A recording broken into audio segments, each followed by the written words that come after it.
I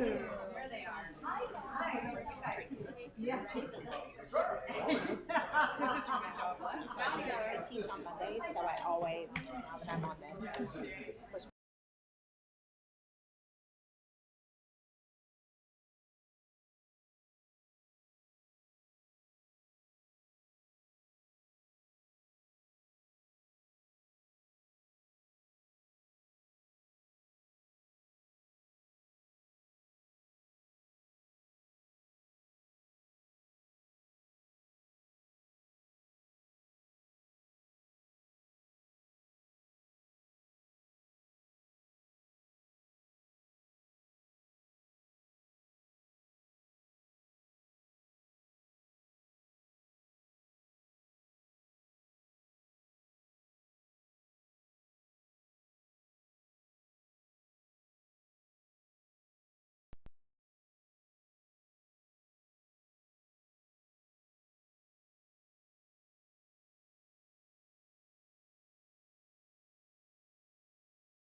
Good afternoon. Welcome to the Town of Apex Planning Board meeting. Today's date is February 9th, 2016. I'd like to ask... 2020. I'm sorry, 2026. What a great way to start the meeting, right? I'd like to ask Board Member L'Oreal to say a prayer over my mistake there. All right, can we say a word of prayer, please?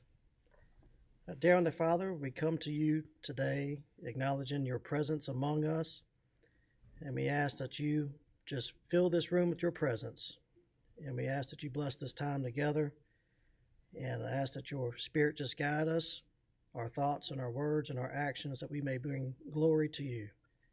And we ask this in your Son's name, in Jesus' name, amen. Amen. Please stand for the Pledge of Allegiance. Pledge of Allegiance to the flag of the United States of America and to the republic for which it stands, one nation, under God, indivisible, with liberty and justice for all.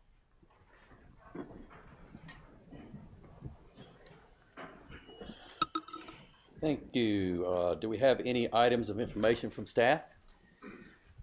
Yes, Amanda's going to introduce two new planners. I'll wait for them to come up here.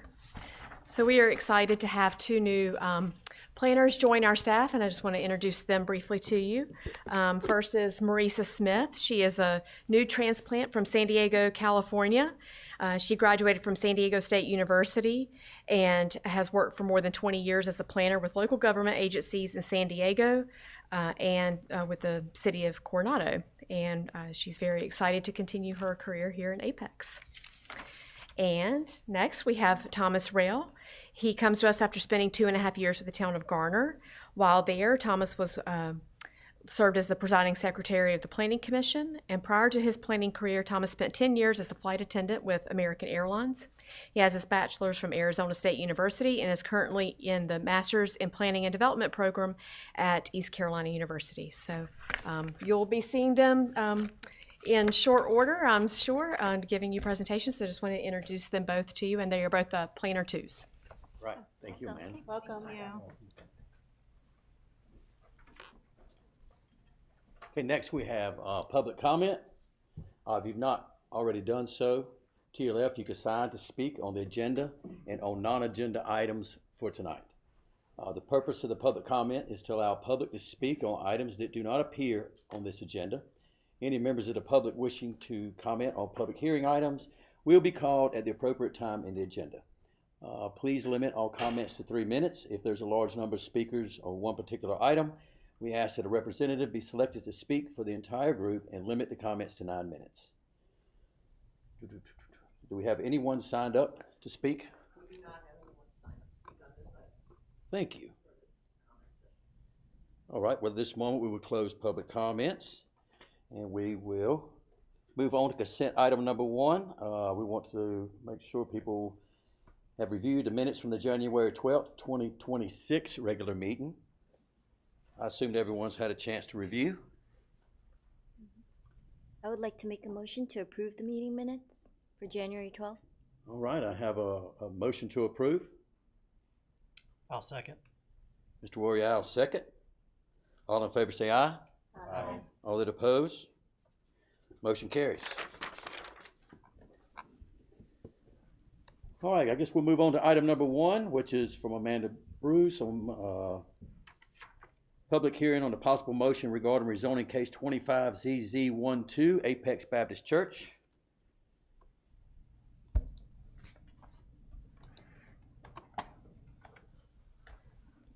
All right, good afternoon, everyone. This is the rezoning for 111 Jones Street for Apex Baptist Church. As you are probably aware, this is located in the heart of downtown Apex, specifically at the corner of Jones Street and Holloman Street. The property is currently zoned mixed office residential retail conditional use, and the proposed zoning is office and institutional conditional zoning. The 2045 land use map designates the property as medium density and office employment, and the office and institutional zoning district is consistent with the office employment classification. So just to orient you to the area, the subject property contains two historic structures. The Bailey House, which was constructed in 1950, and this concrete structure house here that was built in 1957. Both are contributing structures within the National Register Historic District. The surrounding land uses are single family to the west and to the north. The church is located to the east, and to the south is C.C. Jones Park. The applicant conducted their required neighborhood meetings on July 28th of 2025 and January 8th of 26, and you have those meeting reports in your packet. Just to review the zoning history, this property was rezoned with these other properties shown in this peach color in 2005. And at the time, the uses that were approved were single-family, duplex, accessory apartments, and professional and business office, with bed and breakfast use being allowed with special use permit.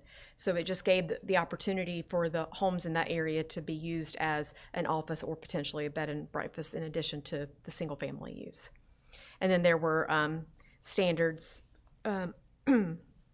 recognizing that contributing structures should follow the Secretary of Interior standards for historic buildings, and parking be limited to the side and rear of structures, among some other standards.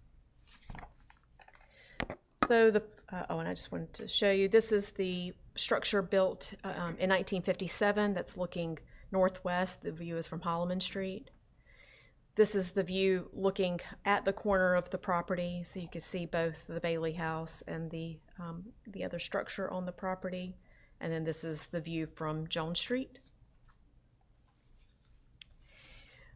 The current zoning of the property does not allow the use church or place of worship, so the parking or any other use associated with the church technically is not allowed either.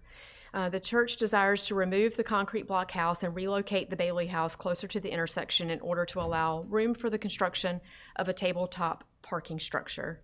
And this is just an example. This is in Sweetwater of a tabletop. If you're unfamiliar, that's where you each level has its own independent access. There's not like the ramp interior, so you can go from one level to the other.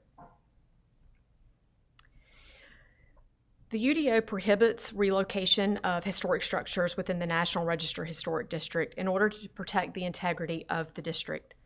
For homes that are eligible to be relocated, historic homes that are eligible to be relocated in Apex, an historic preservation easement and a rehabilitation agreement has to be granted to a qualified holder of preservation agreements in accordance with state law. Further, the UDO also prohibits the town from accepting any development application for a property on which a historic structure has been demolished for a period of 48 months. Therefore, the rezoning not only is necessary for the use to be permitted, but it's also necessary to remove the requirement of the 48-month waiting period for the demolition of the concrete block structure, and to allow either the relocation and allow the relocation of the Bailey House. The church also wants to remove the requirement to grant an historic preservation easement and rehabilitation agreement for the Bailey House if relocated. The proposed uses, in addition to church or place of worship, the applicant has proposed a few other uses, including park, youth or day camps, medical or dental office, office, business, or professional, parking garage, public, which I wanted to clarify. A public parking garage is one that is owned and maintained by the town, but it allows public-private partnerships. Floral shop, studio for art, and pet services. The first zoning condition indicates the desire to demolish the concrete block structure without any prohibition on that 48-month waiting period. And then the church has expressed a commitment to relocate the Bailey House closer to the intersection to allow more room for the parking structure to be built. But the condition that's proposed indicates that, let me find the word, if it's determined by a relocation consultant that the moving of the house is infeasible due to structural or other concerns, then this condition shall be deemed satisfied. That means that it could be demolished. And again, no waiting period, no rehabilitation easements or preservation agreements. Other zoning conditions that have been proffered include the parking structure shall include a brick wall or other fully opaque screening with a minimum height of 3.5 feet above the deck floor on the top level, a type A planted buffer with the average of 10 feet provided along the northern property line adjacent to the single-family properties. The parking structure, they've proposed some architectural conditions. The maximum blank wall area of any parking structure facade shall be 20 feet. The ground floor treatment shall be continued on upper stories, and plantings shall be located between the facade of the parking structure and Jones Street and Holloman Street, provided that the plantings are not within 10 feet of any Town of Apex water lines. They've proposed a condition that lowers the color temperature to 3,000 Kelvin and sets that they should be extinguished no later than 12 a.m. with the exception of security purposes. There's a condition requiring one trash receptacle on each parking level. Only one level of parking shall have access to and from Jones Street, and parking deck signage shall be limited to Holloman Street except for incidental signs as permitted by the UDO. And the example of an incidental sign might be like the smaller one-way sign. This rezoning was exempt from meeting with the Apex Environmental Advisory Board. Planning staff is recommending denial of the rezoning with the conditions as offered by the applicant. While the 2045 land use map would support the office and institutional conditional zoning district, the proposed rezoning is not reasonable in the public interest for the following reasons. Rezoning would allow for the demolition of the historic concrete house and the relocation of the Bailey house without the 48-month waiting period. Even though the Bailey house is proposed to be relocated on the same parcel, moving the house poses a risk to the structure. Standards in the UDO were added to protect the structures within and the integrity of the Apex National Register Historic District. Planning staff does not agree with the proposed wording of Condition 1B, which would allow for the demolition of the Bailey house if it's determined that the house cannot be moved, and removes the requirement for a preservation easement and rehabilitation agreement for that house, as is required for every other historic structure in the town and ETJ. The rezoning would allow for the construction of a tabletop parking structure or parking lot for the adjacent church. Parking structures are atypical for this area, and expansion of the parking lot, whichever form it's in, to the west encroaches into the residential character of the neighborhood. The church's current parking lot does not have access to Jones Street. This would change if the rezoning is approved. Finally, planning staff asks that the or other fully opaque screening in Condition 2 be changed to a pierced brick wall in order to prevent a fence made of wood or some other material than brick from being used. This change was not made. Our request for the pierced brick wall goes back to the historic character of structures that were on this street. This is the former law office that stood where part of the parking lot is now for the Baptist Church.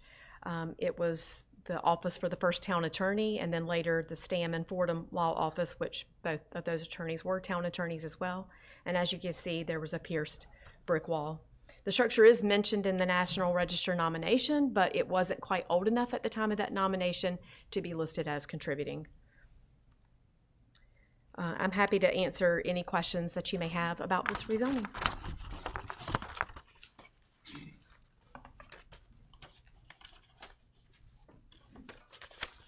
And the applicant is here. Questions for Amanda? Would the applicant like to speak?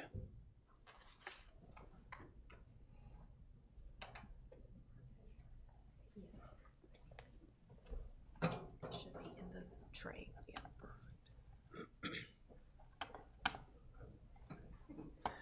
Okay, good evening. Matthew Carpenter with Parker Poe, 301 Fayetteville Street. Here this afternoon on behalf of the property owner and applicant, Apex Baptist Church. Also with me this evening are Jesse Davis with the church, Director of Operations, and Staley Smith, longtime Apex resident, historian, and church deacon. And so we're thankful for your time this afternoon. The purpose of this request, as Amanda just mentioned, is to allow the construction of a tabletop parking structure and to secure preservation of the existing home on site. As you'll see in a moment, the conditions require that. And so I'll provide a brief presentation and then be happy to answer any questions. I think it's important for some context here to discuss the history of Apex Baptist Church in downtown. The church has been in Apex since 1873. It started meeting in the house at the bottom right of your screen, a small group of people the same year actually that the town of Apex was incorporated. And then the photo on the left side of your screen is a later church building that was constructed in the church's current location. And so the church has had a big presence downtown, has been a big part of reaching the community. And I know it's been suggested that the church could be a good neighbor by leaving downtown, but the church wants to do the exact opposite here. It wants to continue reaching the community, continue being a part of downtown. And I think its history shows that, where a lot of historic churches, even in Wake County, have not grown with their respective towns. Apex Baptist has, and sits, as a large church that anchors downtown. I think in around 1920, the population in Apex was less than 1,000 folks, and now we're all the way at 85,000. So there's been a lot of growth, and that's what the church is also trying to account for. And that's also why the church has engaged in this rezoning process. Rather than tear the structure down, the church wanted to go through the rezoning process, hear from stakeholders in the community, and then follow the process for legislative rezonings. The site here, Amanda did a good job describing it, and so I'll just make the point that this site is in sort of a transitionary area of downtown Apex. The existing church parking lot is adjacent on one side, and then you have some single-family homes to the north. There are also some older homes on West Chatham Street that are being used for business or some other non-residential uses. So you can sort of see that transition from the main downtown area where it's heavier mixed use to the single-family, more residential character neighborhoods to the west. And the land use map acknowledges that too. You can see the stripes in red where there's commercial services and those mixed-use designations. And then as it moves to the west, you can see that it becomes more residential in terms of the recommendation. And so on this property, it just has the same designation as the church, which is office and medium-density residential. So again, trying to phase and transition away from the heavy mixed-use area of the main downtown area on North Salem Street to more residential neighborhoods to the west. And as Amanda mentioned, the current zoning here is mixed office, residential, retail, and the proposed zoning is office and institutional conditional. And the primary reason for the rezoning is to permit the church or place of worship use, because it's not permitted under the current zoning. And the uses that we're proposing are very similar to the uses that were permitted under the current zoning, with the exception of some of those uses like medical or dental office, business or professional. Office, business, or professional rather was already permitted, but medical or dental office is one that we're adding. So, but very similar in terms of the character, some limited office uses, but we are removing the residential designation. Obviously, a big part of the discussion here has been the historic structures on the property, and the site is located in the downtown Apex Historic District. And when the church originally, this has been a process of 2 or 3 years, the church trying to understand what to do, what it could do to meet its parking demand. And it was much harder than I think they originally anticipated because of the nature of downtown Apex. They wanted to find additional parking that was close by to the existing surface lot, didn't disrupt any existing businesses or residents on the site that we're using. And so there were limited options, and the church identified this property that's adjacent to the existing parking lot and has the Bailey House that hadn't been used since 2006. The church purchased the property in 2006 for $400,000, and then the buildings haven't really been used since then. The lot has been used for some additional overflow parking. And so in that context, when we were putting together the application, the church's original plans were to remove and relocate the Bailey House to another lot off-site that would have been outside the historic district. And so that was what was discussed at the pre-filing neighborhood meeting, and then it's also what we filed in August of last year. And after we submitted the application, we obviously heard at the neighborhood meeting from neighbors that didn't want the house to be relocated. They felt that it was important where it is and important to the residential character of Jones Street. And then in September, we received a statement from neighbors, and we appreciate their organization. And this is just an excerpt from that statement. I don't want to misrepresent anything. It was 2 or 3 pages. But there were several options laid out for the church to consider instead of relocating the house. And one of those options was to demolish the concrete structure and keep the Bailey House in its current location and then build a parking structure behind it. And so what we've done here with the conditions that we've added is chosen that option 2 with some changes. The option 2 was expecting their option 2 would have the house in its current location.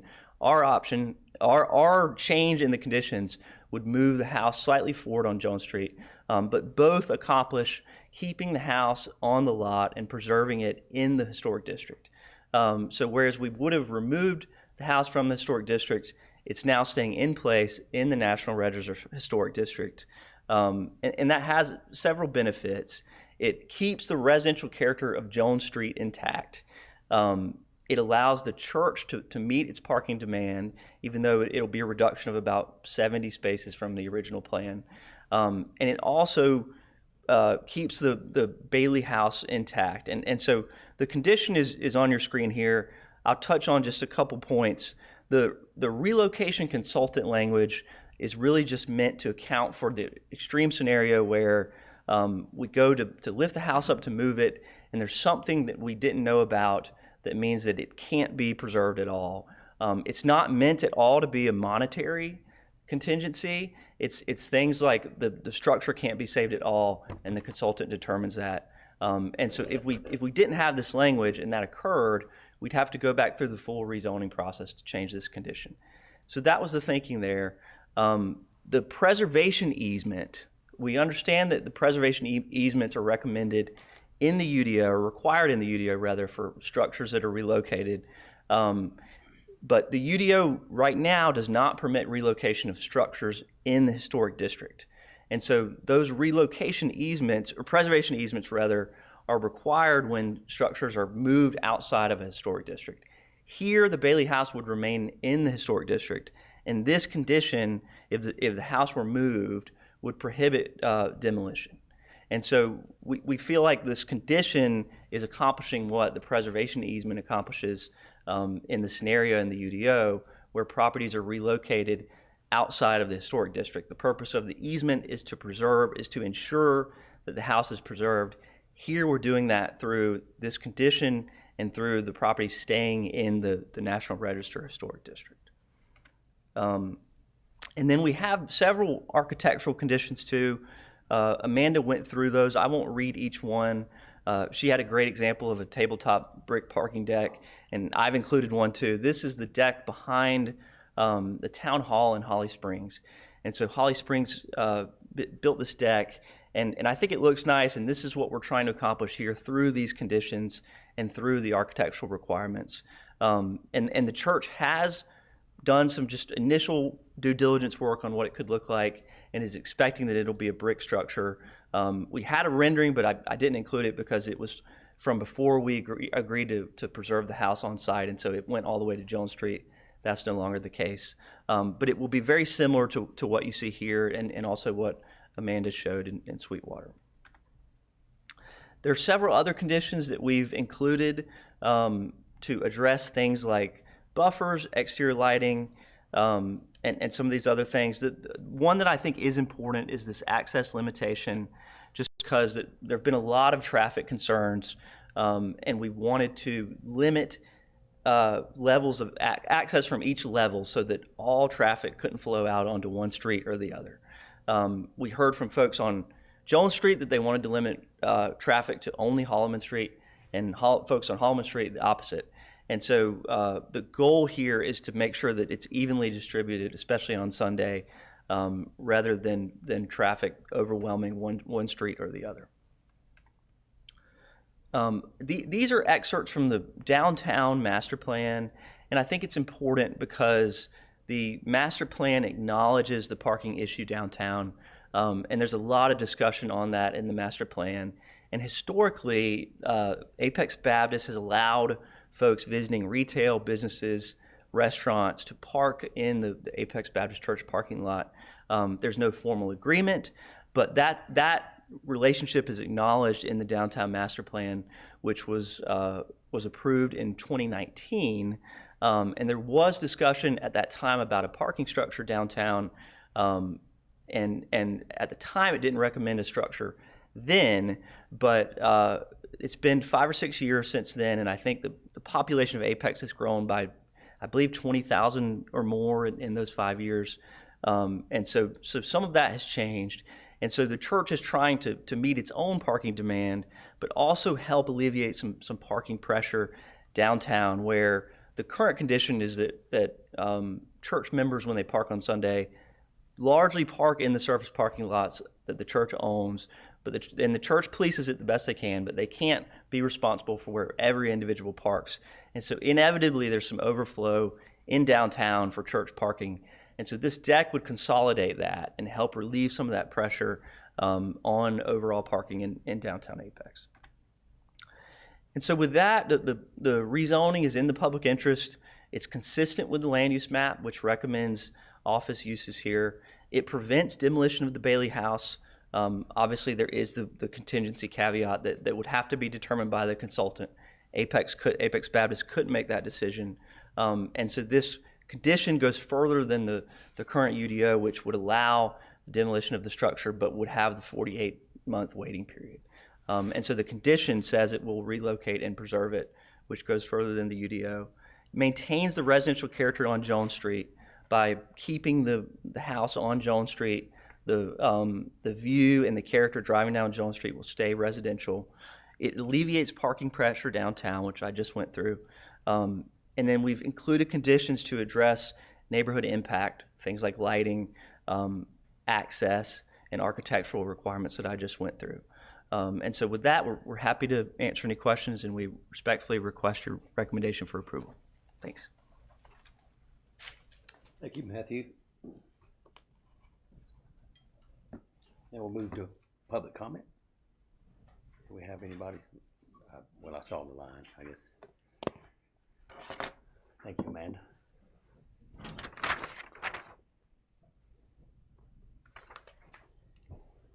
Okay, number one, Matthew Carpenter. I guess he's done right there. Okay, next will be Jesse Davis. Well, and Staley Smith. Just available for questions. I got you right there. All right.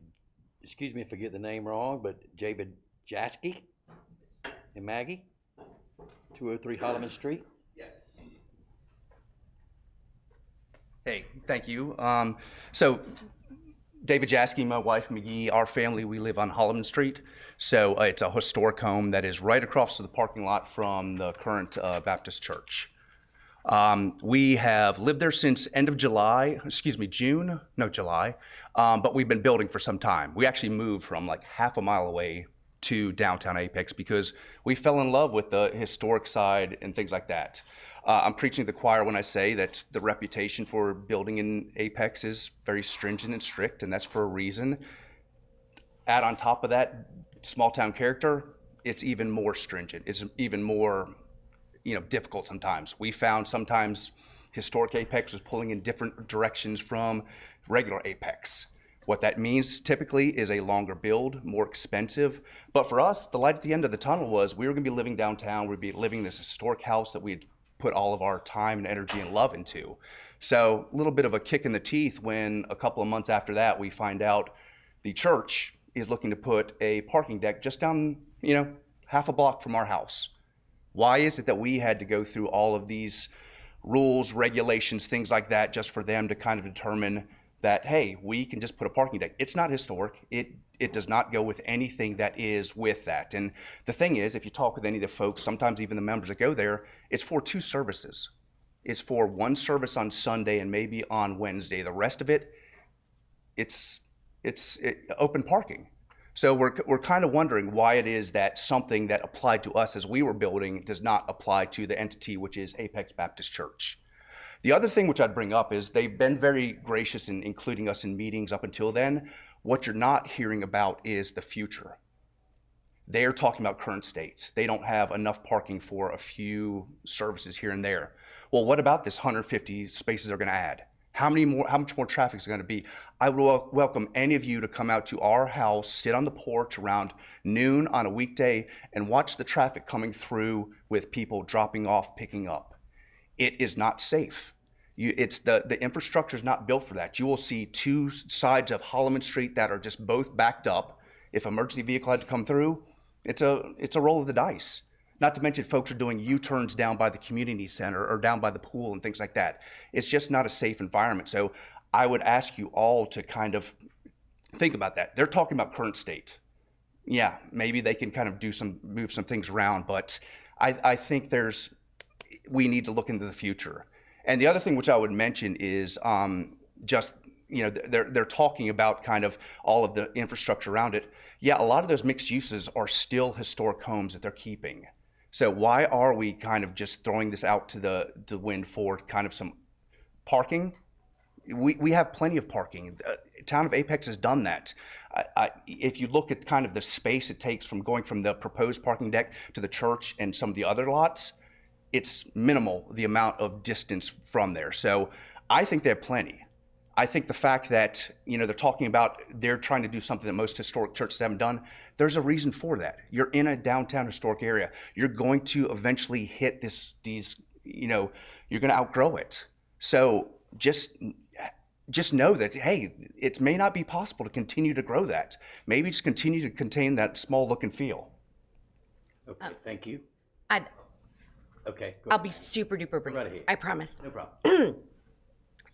He covered, we're the same, but I'll end it with this, that everybody's very familiar with the line from a song that says they paved paradise and put up a parking lot.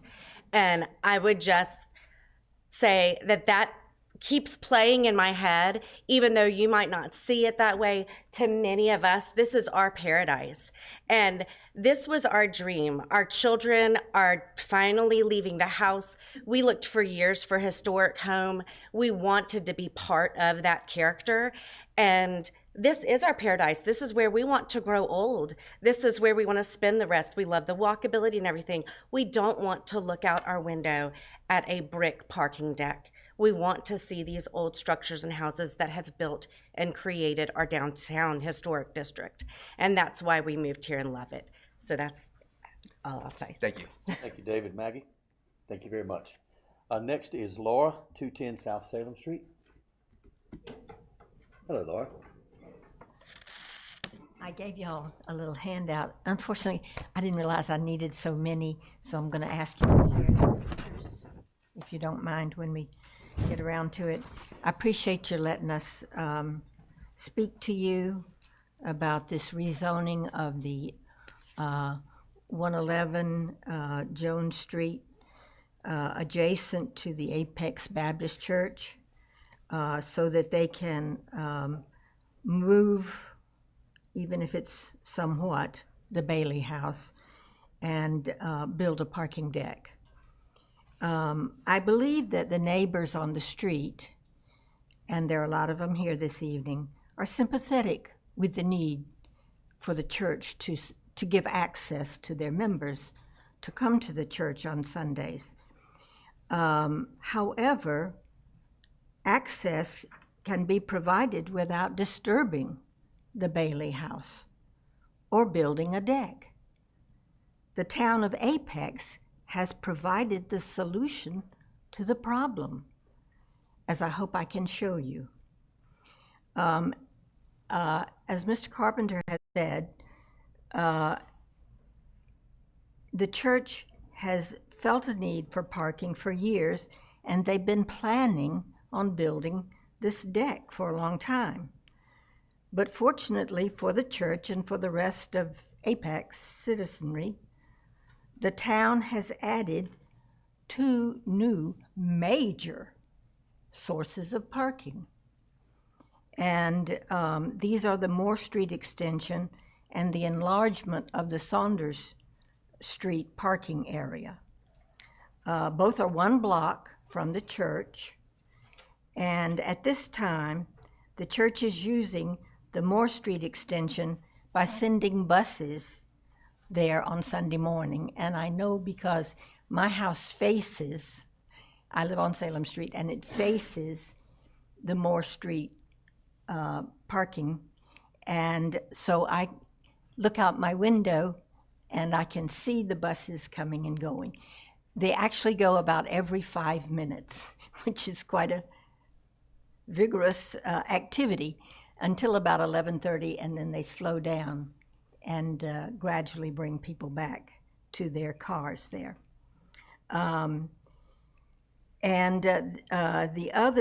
The Saunders Street was enlarged in 2025, so it was done this summer. But the crux of the matter is that the Saunders lot contains 392 spaces. That is a lot of parking. And if you will look at the photos that I have given you, and if you can share with your neighbors, if you don't mind, all of you. Everyone has the pictures. Everybody has pictures? Really? Oh, that's wonderful. Okay.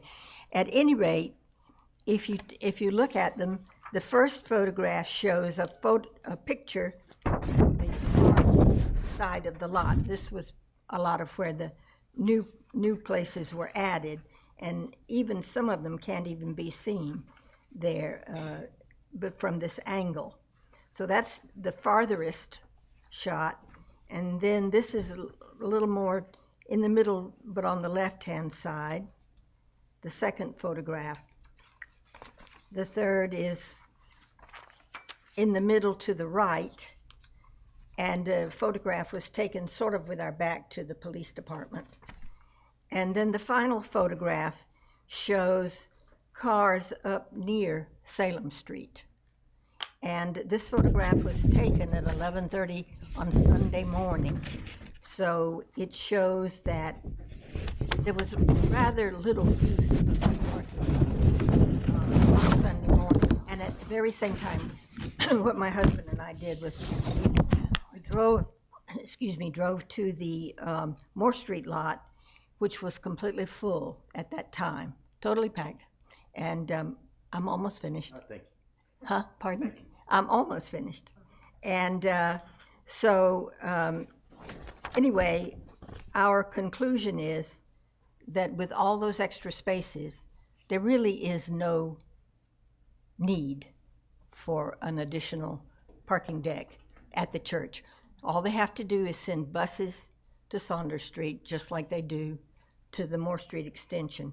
And as you well know, I just want to say a word about the historic district. The neighbors do care about that, and a lot of other people in the town care about it. And they have spoken about it, and they have written long letters to Mr. Carpenter, because originally, when it was bought, they were told by the church that this would be used as a house for missionaries. And I don't think it's ever been actually used for that. So there's a disappointment there if the house is moved or altered. Thank you very much. Thank you, Laura. Okay, next, before we go, please remember to limit your comments to 3 minutes. And if somebody would like to speak as a group, they can, and have a 9-minute limit, please. So next we have Patricia at 211 West Chatham Street.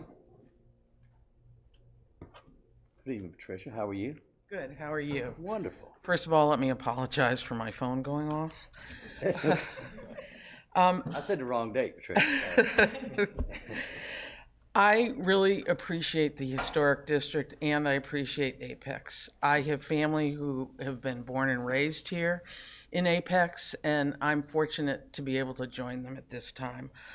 211 faces, the back faces what would be the garage. And right now it's beautiful with the trees and everything we have behind. My major concern ultimately is security. We all know that in this day and age, parking structures can attract undesirable elements. And I know we've talked about the lights going off at midnight and there being security lights. Nevertheless, there's an opportunity for undesirable and for crime.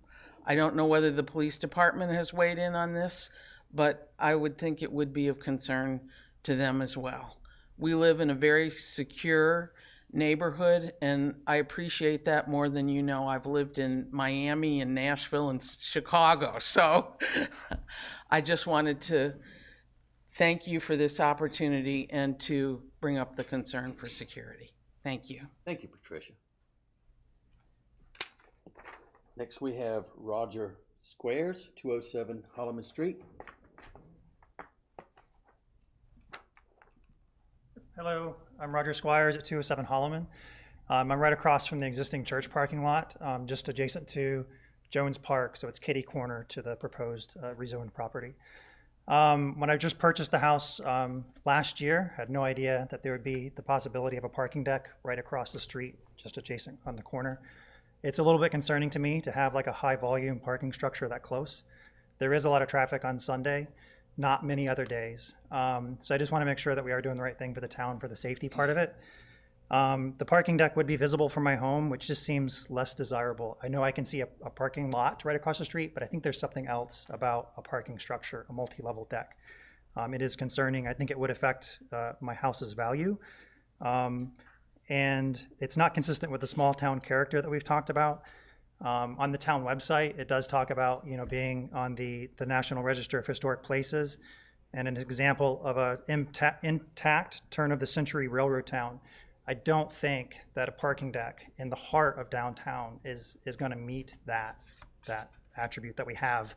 That was one of the things that drew me to the area, to the downtown area. Going back to the 2007 ranking from CNN for like the 14th best place to live in the US, had quotes for quaint and impressively intact. I think this is going to change the character of our downtown. Again, that was not what I had kind of thought I was buying into when I purchased this property, and as a proud downtown member, Apex president. I just think it contradicts the streetscape project that's going on right now. We're spending a tremendous amount of town money to develop the downtown, to make it more quaint, to make it more desirable. I'm not saying that parking isn't needed, but I can attest from living right across from the parking lot and seeing it every day and every night. Sunday morning is the only time that it's full. That's the only problem we're trying to resolve.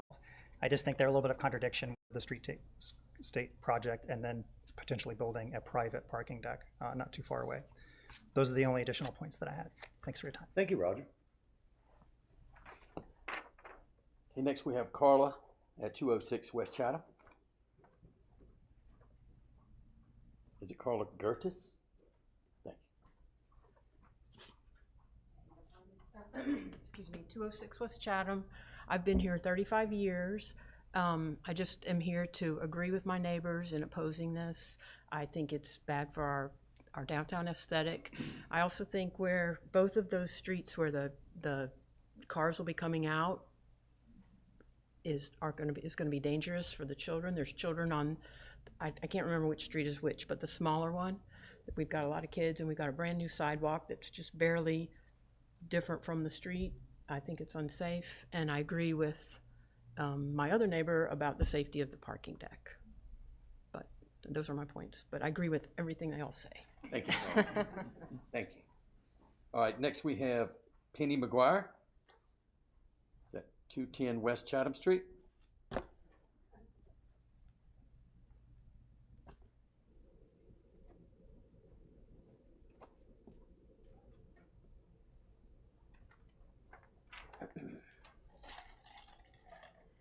My name is Penny McGuire. I live at 210 West Chatham Street, and I've lived there for over 50 years.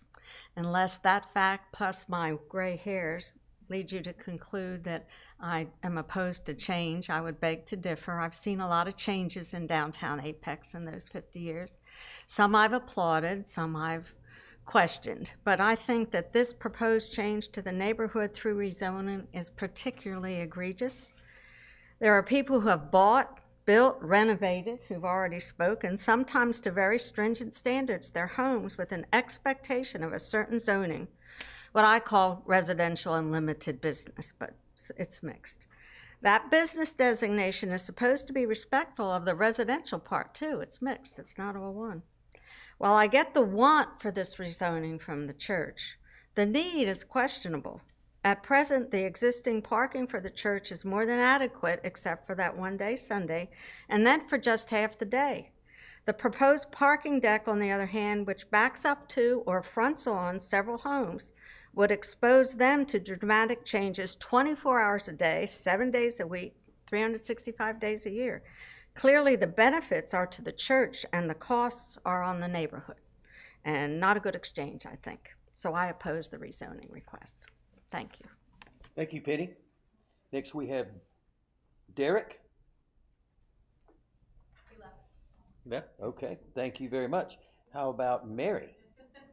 The one he left. No, I'm kidding. He left you, Mary? Well, I'm sorry to hear that.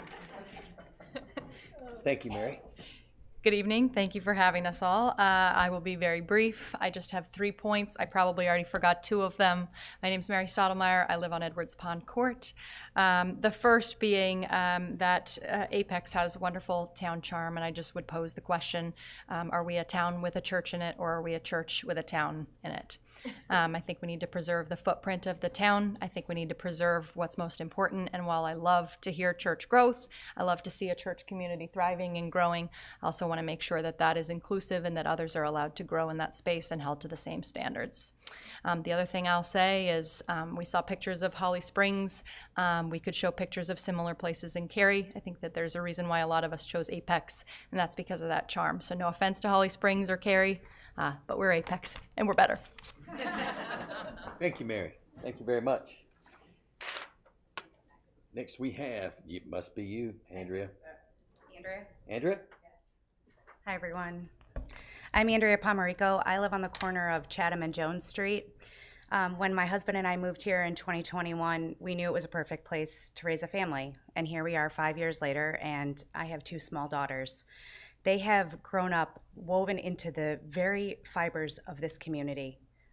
They play at the caboose, they go to the farm stand, they bring me home vegetables. We go to Anna's on Friday nights. We are at that neighborhood Jones Street Park every day, sometimes twice a day. I cannot, except on Sunday mornings, we cannot go to the park. On Sunday mornings, the traffic that is generated by the church makes it unsafe for the girls and I to walk there. The sidewalk on Jones Street ends at Holloman, and because I have a stroller, I have to actually walk down Holloman Street, which I will not do with them on Sunday with that traffic. So when my daughter brings me her shoes and begs me to go outside on Sunday mornings, we have to play on Jones Street on the sidewalk that was created as a safe place for us to play. The rezoning request will allow an exit from that parking deck onto Jones Street, exactly where I'm saying that my children play, ride their bikes and scooters almost every day. And so now this will not be a safe place for my family to be outside and play. In addition, the proposed exit would push more vehicles out onto the narrow residential road that was never designed for that level of traffic. Jones Street has no on-site parking. It has no center line to separate two-way travel. It is a neighborhood side street that was barely wide enough right now for cars to pass each other safely. When they did the construction on Jones Street, the road was widened to allow for fire trucks and to accommodate in the event of an emergency. So this would increase volume of traffic onto a street that I think proposes a risk to the cars and the pedestrians and the people that live there. I think someone else mentioned about Holloman in the same event. I don't think this has been properly vetted with police and fire. I think, I had points here on the historic. I think everyone's really driven that home. I've got concerns about that too. We did a renovation on our house. We had to abide by those historic guidelines as well. We had restrictions. I'm not sure why the church isn't being held to those same standards. I think I'm losing my train of thought because I think I think we all agree on the historic culture. I'm not opposed to the church. My daughter actually goes to preschool there. I'm glad to see it thriving, but I think we all agree there are reasonable alternatives to this parking deck. There's ample parking in downtown Apex. I would like to close. Someone else mentioned that we are the peak of good living We live in downtown Apex for a reason, and I hope that you'll deny this request. And I would like to add my new closing, which is rezoning is not in the public interest. Thank you. Andrew. I went to kindergarten there as well. It's been a few years ago. True statement. Okay, so next we have Donna Hibbert. Hibbert, thank you.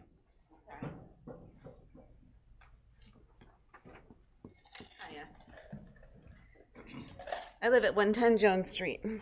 My front porch faces the Bailey House, so I'm a little passionate about it. Some of the points I was going to make, I've been sort of altering my statement, so if I repeat something, please forgive me. I've lived at at Jones Street for 19 years. The Apex Downtown Master Plan and Parking Study Mr. Carpenter mentioned concludes that planning for current and future needs is an essential role of government. That's a quote. Not the church, that's my addition. Besides spoiling the view from my own front porch and decreasing property values of the homes in the immediate vicinity, my concern, like Andrea's, is the increased traffic from 65 to 100 cars entering and exiting the upper deck of the proposed parking deck. Jones Street's, 350 feet long, 400 feet long? That'd be generous. We have elderly residents, young grandchildren visiting, and children living on this street, along with the foot traffic from neighborhood families coming to and fro, C.C. Jones Playground all year long, and Lila Jones Swim Club in the summer. The church has already removed 5 or 6 structures and the portion of Hudson Ave that connected Holloman Street and Chatham Street in enlarging their campus since 1928. I have that map if you want it. The vague language in the church's proposal makes me suspect that the church is trying to sneak around current UDOs and easily demolish the Bailey House. Apex expanded its historic district since I moved there in 2006. I almost did what you did.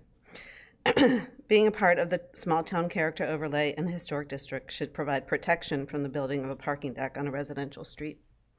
I ask that you examine and honor the reasons that the town expanded the historic district at that time and keep the zoning as it currently stands. Thank you. Thank you, Donna. Okay, next we have Paula Banning.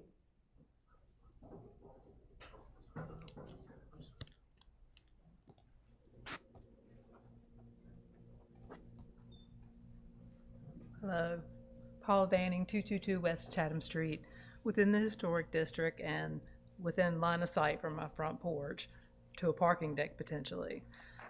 I think my concerns generally echo those that have already been shared. I will say that there should be a compelling reason in order to make a zoning change. It's consequential. It's consequential to our values, to the character, to our safety. You know, I'm an avid walker. Many of you here know the most treacherous part of the walk is already Holloman. Jones, it used to be, but we finally got a sidewalk. You know, it is very challenging to walk through. But I think at the end of the day, you also have to look at, you know, with any problem you're trying to solve, the first thing is understanding the problem, being able to articulate it. There's no problem here that's really been demonstrated with facts. Again, I have a straight line to the front door of the church. You walk up the street. I can't tell you the last time someone parked in front of my house. Parking's allowed. There's not a parking problem. So I really thank you all for listening to us, for being generous with your timing, letting us all speak. And I'm obviously opposed to this. Okay. Thank you, Paul. Next we have Greta. Hi there. I'd just like to say I oppose this, and I'd like to waive whatever time I have to my husband if he needs it. Okay, thank you. You must be Danny. I'm Danny, yeah. Danny, welcome. First of all, thank you very much. Yeah, my wife Greta and I live at 304 West Chatham, right next to Paula. So, so just 5 really super quick points, and I'll keep it under 3 minutes, Mr. Keith. So, first of all, it just creates an unnecessary child safety issue from our perspective. I think it's been iterated multiple times. A traffic impact assessment wasn't done, but I think common sense would say if you drop a bunch of cars on the Jones Street like that, it's going to be an issue. The Holly Spring deck that keeps getting referred to as an example is physically the same as what they're talking about, but it's also not dropping into a historic district or a residential district. It drops into a path that gets people back on the main road, which this doesn't solve that problem. The third is there's no guarantee in the Bailey House. I know that means a lot to a lot of the residents and to the original owners that sold the property to the church. It was with the explicit intent to use it as a missionary location, which may change over time. I can understand that, but the probability of being demolished is real. And you either should find a construction company that can actually move it and give that guarantee in advance, or don't embark on it, because saying, well, if it happens, we'd have to go through rezoning. Well, if it happens, you're destroying a historic home, which doesn't seem kind of illogical. So I think that's kind of, on there. And then the fourth is you've kind of already solved this. The town of Apex has done a really good job at building public parking, and as she described, there's plenty of other options within walking distance, less than a block away, that solve the parking issue. So it's not a kind of, in our perspective, of necessary requirement. And then finally, I spoke to the gentleman at the last, their attorney at the last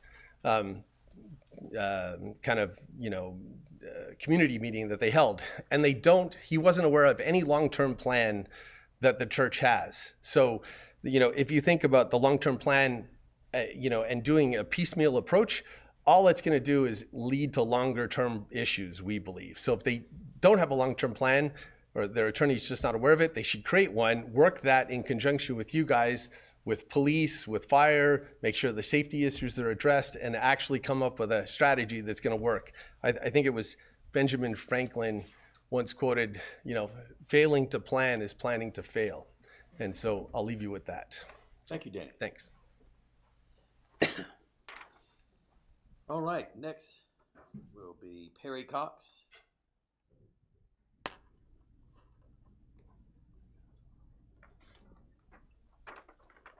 Good afternoon, Perry.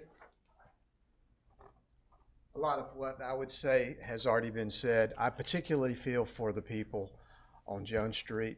Jones Street is one of the few short streets in downtown Apex that are still intact. They are still all residential in nature, and this would put a parking deck opening out onto that street. The other thing that I would like to say is just to thank the planning staff for agreeing with us and in not recommending this.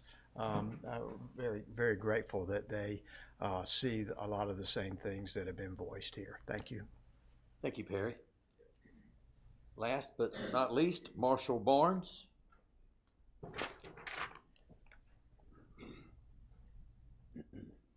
Hello. Marshall Barnes, 103 South Salem Street. Lived in Apex for 25 years. Have a business downtown for about 28.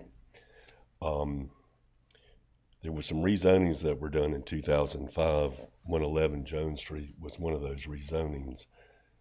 Previously, that property was zoned O&I, which did, if I'm not mistaken, permit a parking deck on that lot. So in a sense, town council has already made a decision that a parking lot or parking deck is not appropriate for that property. In addition to that, I would say the church acquired the property in 2006, so they knew that a parking lot or a parking deck was not permitted on the property when they acquired it. So as town planning staff has indicated, would encroach on the residential nature of the area. So for that reason, I would ask that you deny the recommendation. Thank you. Thank you, Mr. Barnes. Well, thank you, Amanda, for that look for surprises. We have, last but not least, Michael Cantors. Good evening, Michael. Thank you, Amanda. Hello, everybody. My name is Michael Cantors. I live at 309 West Chatham with my wife, Colleen. First of all, I want to thank you for giving us the opportunity. It's one of the things that makes Apex great is it allows its residents to come and express their concerns for things like this. My wife and I bought the property that we're in back in 2008 and then moved here in 2013 for the same reasons that so many of the residents here have explained. The downtown character, the integrity of downtown, right? The lifestyle that we have downtown because of groups like this is why we moved down here. I agree with all the points that have been made. I support staff's recommendation that this be denied. I want to leave you with just one thing that I think just needs to be emphasized is this change is being put forth for the benefits of the members of the church at the cost of the residents in the local area. There is satisfactory parking, right, for the residents, for the members of the church to go to church on Sundays. And the parking that goes into the town on Sunday mornings, I don't believe is an issue at all. So I think that there's a solution here that works for everybody. So thank you for your time.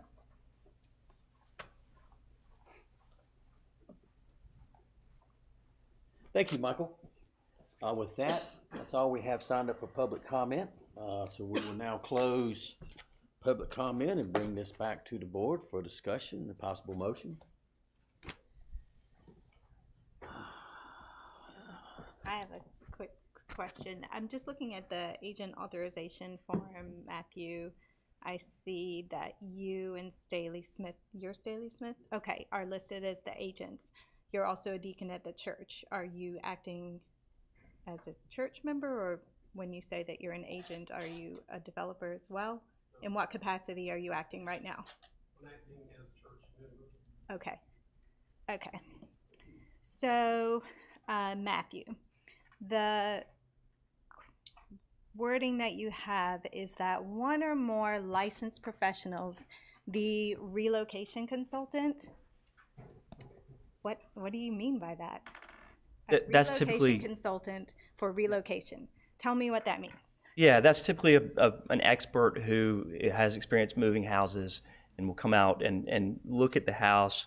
It's typically done, I believe, after the house is lifted off the foundation and is prepared to move. So there are obviously we can evaluate the structure now to a certain extent, but the level of detail is different when you actually pick it up and start to move it. So you said licensed professional. What license is this? Are you dealing with capital area preservation at all? Because they seem like they would be the most likely person to be involved with any discussion about that. Yeah, I believe CAP. I don't believe CAP moves houses. No, but right, and so should be the person that would be asked about. No, I'm trying to answer your question here. So it would be a general contractor with experience moving houses. There are historic companies that specialize in historic structure relocation, and Staley has expertise in that because he's overseen other relocations of historic houses, and so that the condition was written accounting for that. So we're trying to account for the worst case scenario that none of us can foresee. That was the church 100% intends to relocate the structure on site. That's what's been discussed with leadership. That's what they have talked about as a group, and that's what they're prepared to do. So it was really just a risk. It was accounting for the 0.01% risk that something happens and the structure falls down. Okay, I just was concerned about that licensed professional. I mean, capital area preservation obviously would be the ones who would be most likely to be the expert at this, but the licensed professional in terms of I see what you were saying, like as in the movie. That's right, because we don't want to just say a consultant because then we can pick anyone and right. Okay, I just wanted some clarity on that license part, as in license to determine. Yeah, I don't know. There are folks that may know better than me. I don't know if there's a specific historic license for it. Right, but so it would be a GC. Okay, all right, great. So I'm wondering also about the verbiage that you have in there about, and we've talked about this too, that you as the church would have sole discretion, no approvals, rehabilitation easements, or preservation easements from Capital Area Preservation, State Historic Preservation Office, or any other preservation group shall be required. So I'm wondering why, and I think this is a point that the public has brought up too, why would the church not have to meet these requirements when we have all of these other people in Apex who are required to abide by these standards that every historic structure relocation in the town and in the ETJ has these. So, why the yeah, so I'll answer in two parts. So first, the church is required to meet the standards that residents are meeting, which is why we're in the rezoning process. Folks, I'm assuming when they renovated their house and had to go get approvals for those changes, they didn't go through this rezoning process. So we still have to go through all of the processes that they went through after this. We're going through the rezoning to permit the use, and then we're also accounting for the historic nature and the relocation in the conditions. So we're following a process that they did not follow, which is actually an additional layer of review and public input. And then in terms of the preservation easement, as I mentioned, the UDO historic regulations do not permit relocation at all for properties in the historic district. So the preservation easement framework is only for properties that are relocated outside of the district. So there are no district regulations preserving those houses. So here, a preservation easement in some ways would be redundant when we have a zoning condition and the historic district that requires the house to stay after we relocate it. And following with that, if it gets picked up, you agree to move it, you move it forward on the property closer to that corner, something happens and it's no longer a viable structure, you're also saying that, oops, now I don't have to be held to the 48 months because of that? That's what's written in here? No, that's not what's written in here. It's for structural or other reasons. And again, it's meant to be an extreme scenario. As part of the relocation, the church will move the foundation, rebuild the foundation. That's how these historic houses are moved. And so there will obviously be great expense to do that, a lot of reconstruction, et cetera. So it's not meant to say, okay, well, they have to rebuild one portion of the foundation, now we don't have to move it. It's meant to be something much worse than that, and perhaps we could work on tightening that language to we didn't intend for it to be some sort of out, where we could just say, oh, a consultant says we don't have to do it. I think if the church was trying to go down that road and be deceptive, they would have just torn it down. And so we're going through this process in good faith, and I 100% understand that some of the neighbor concerns and some of those we can't solve for, but we're here in good faith trying to negotiate these conditions. And so that's what's frustrating is the insinuation of bad faith. That was not the intent at all with that condition. I think because there's a history there of how homes in that area already having been torn down, that there is that negative associated with it. So you could understand why, with the verbiage the way it is, that there is going to be some. Yeah, but I understand that, and it's certainly not just the church either. I know it's been a problem in Apex, which is why the original regulations were enacted. So I understand that. Okay, thank you. Thanks.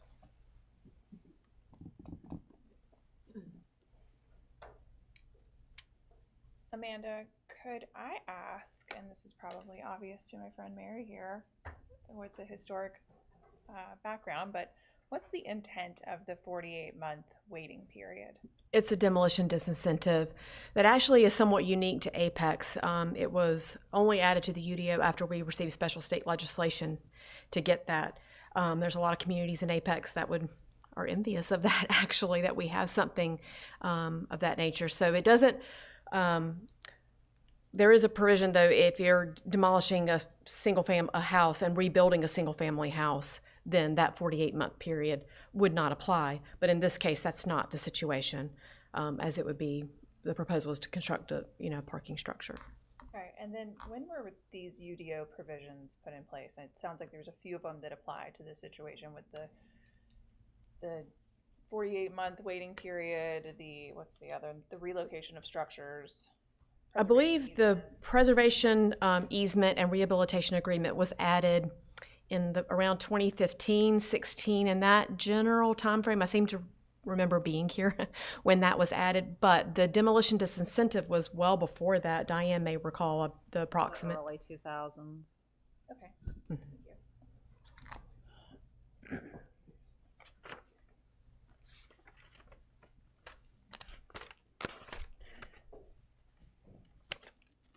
I guess I have a question just to be clear.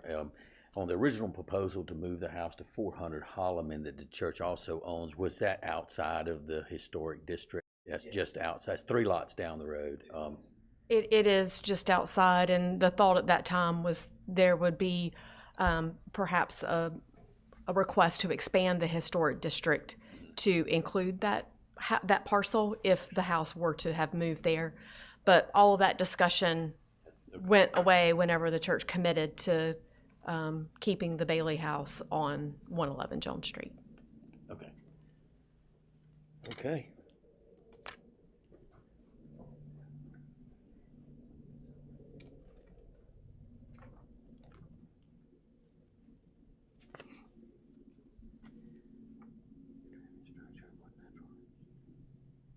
Is there any significance to the concrete building? I mean, it's just called concrete structure in many places in this. Is it being used for anything, or either structures being used for anything? It's my, I guess we can let the applicant speak to that. When the historic district was expanded in 2008, both structures were recognized to be contributing. Even though it wasn't given a name like the Bailey House, both structures were recognized to be contributing to the National Register district. Yeah, to my understanding, neither structure has been used since 2006. Right. Is that when the church bought it? That's right. Yes. Yeah. So after you, Mrs. Bailey lived in the house until 3 or 4 years ago. Okay, right. Well, that's when the church bought it in 2006, so, yeah.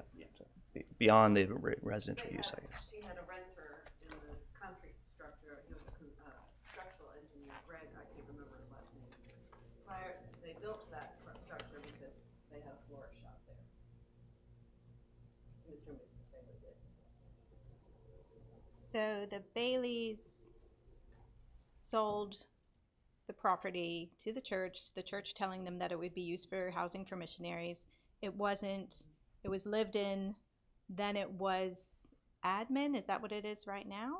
No, there's no use currently. The church bought the property in 2006. Okay. And we've heard comments about some, missionary use pledge. We've looked through the deeds, we've looked through the agreements we have. There's no mention of that anywhere. I obviously don't know what was said in 2006, but we can't find any condition for that anywhere. So, yep. I looked through the deeds as well, and I didn't find anything written. Excuse me, we have a letter from the daughter. Well, From the Baileys. I'm sorry, ma'am. Public comment's closed. Yeah, there was, to her point, we did receive a letter from the Bailey sisters because when they originally thought we planned to demolish the house when the first notice went out, and they asked for us to preserve it. And said that their parents understood that it would be used for church purposes, missionary housing, and so but they did. I'm sorry, they did. The church paid $400,000 for the 1 acre property in 2006, so it was an arm's length transaction, I think. So, yep. Thanks. And we've all received a letter from the sisters as well. Everybody's received on the board. I've got a question in terms of parking spaces. With the adjusted size of the deck, how many parking spaces are we talking? I'd like Staley to help answer that.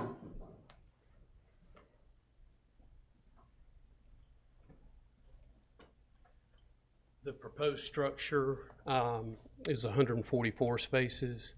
I do not know the exact amount of existing parking. I do think it's 300 plus. So the deck would be 144 spaces? Right. And how about the lot that's currently used for parking, the big lot on the hill? How many spaces is that? Altogether, the aggregate, I think, is just the existing lot that you park in today. Well, we have parking lots on Holloman Street and West Chatham. The biggest lot that you have today that's on, I guess, Holloman Street. Yeah, that you can build a deck on. Yeah. Jesse, do you have any idea? No, I'm counting. It's right there on the screen. I hate to estimate, maybe 250. Okay. Thank you. Mr. Smith, you have time for another question? Do we know, does the church have an estimate of what what the current need is as far as capacity of number of vehicles that are not allowed to park? You know, how many vehicles are being turned away, do we think, from not being able to come to a service because of just not having enough parking? I don't- That's probably a tough one to answer. Yeah, you know, what's the capacity? What's the number of cars that, you know, we're looking to get on site? Right. I think the approach is we're trying to accommodate as many parking spaces on site to relieve parking for businesses in other areas of town. I don't have the ratio at the top of my head about the required amount. Whether we currently meet it, I'm sure we do, or we wouldn't be operating the way we are, but the additional parking on site is a very helpful addition to the operation. Okay. And just one thing, I guess, of comment. One thing I have noticed traveling through on a Sunday morning is seeing the number of cars that are parked in downtown and seeing people that are walking to church. So and I'm just thinking with the future reduction of parking in the downtown, that's also going to put further constraint on parking spaces now. So the overflow will become more important as well once that, you know, the streetscape is completed. So just trying to think of just the overall picture of kind of where people are at, where are they going? Right. Yeah. Thank you for the question. Mr. Smith, can I also, I'm sorry, are you using the Moore parking lot to its capacity as well? Someone said you're busing, I think Mrs. Grimes said. I'm sorry, did you busing. say? Are you using, in the Sunday morning, you're busing, like using a shuttle? Is that what Yes, you're doing? yes. So is that Moore Street parking lot at capacity? I understood from Mrs. Grimes that it was at capacity. We're within 10 spaces this past Sunday. We watch it every weekend. Okay, yeah, I just wanted to know what, kind of going with what Tim is We're there. getting real close. Okay, and there is a reason that you wouldn't also do the same thing in the other direction with the Saunders Street lot, which is bigger? We have members parking on Saunders Street now and walking up Commerce Street. Okay, Yeah.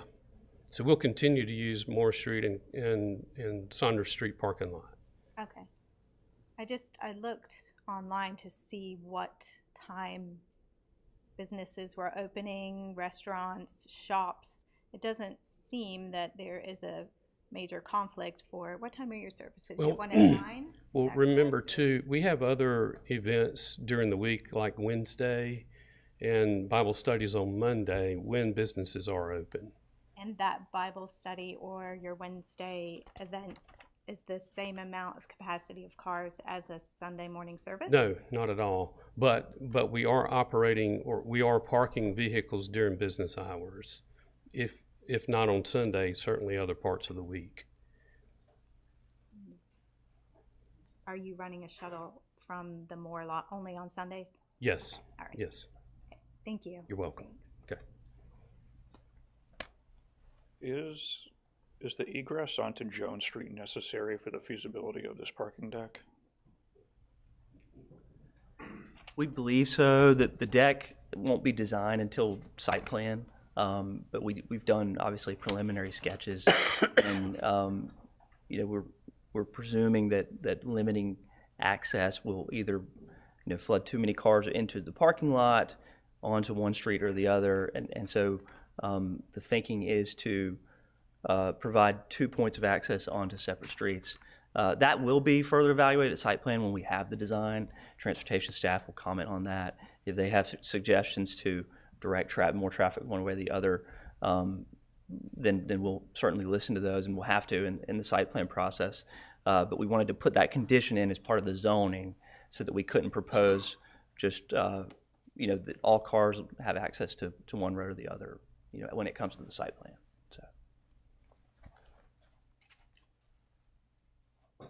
If I could just speak as someone who lives in this area and walks to church, that and the church also has things going Monday, Wednesday, Saturday, and Sunday, and the overflow parking is downtown and on the streets, and everyone knows it, and it's a few hours each week that it's kind of an issue. But I also purchased in the historic area for a reason, and I respect and understand what they're saying. And I just feel like we really need to lean into that. And if I think it's great that the churches, because there's more than one, there's several, as you all know, that are near and abutting Salem Street. And I think that's a wonderful part of the fabric of the community, but they are a part of the fabric of the community, and I don't think they're the only part of it. And I'm not saying that they were suggesting that at all. I just think that as a resident, that we should strive to see how can we coexist together as much as possible.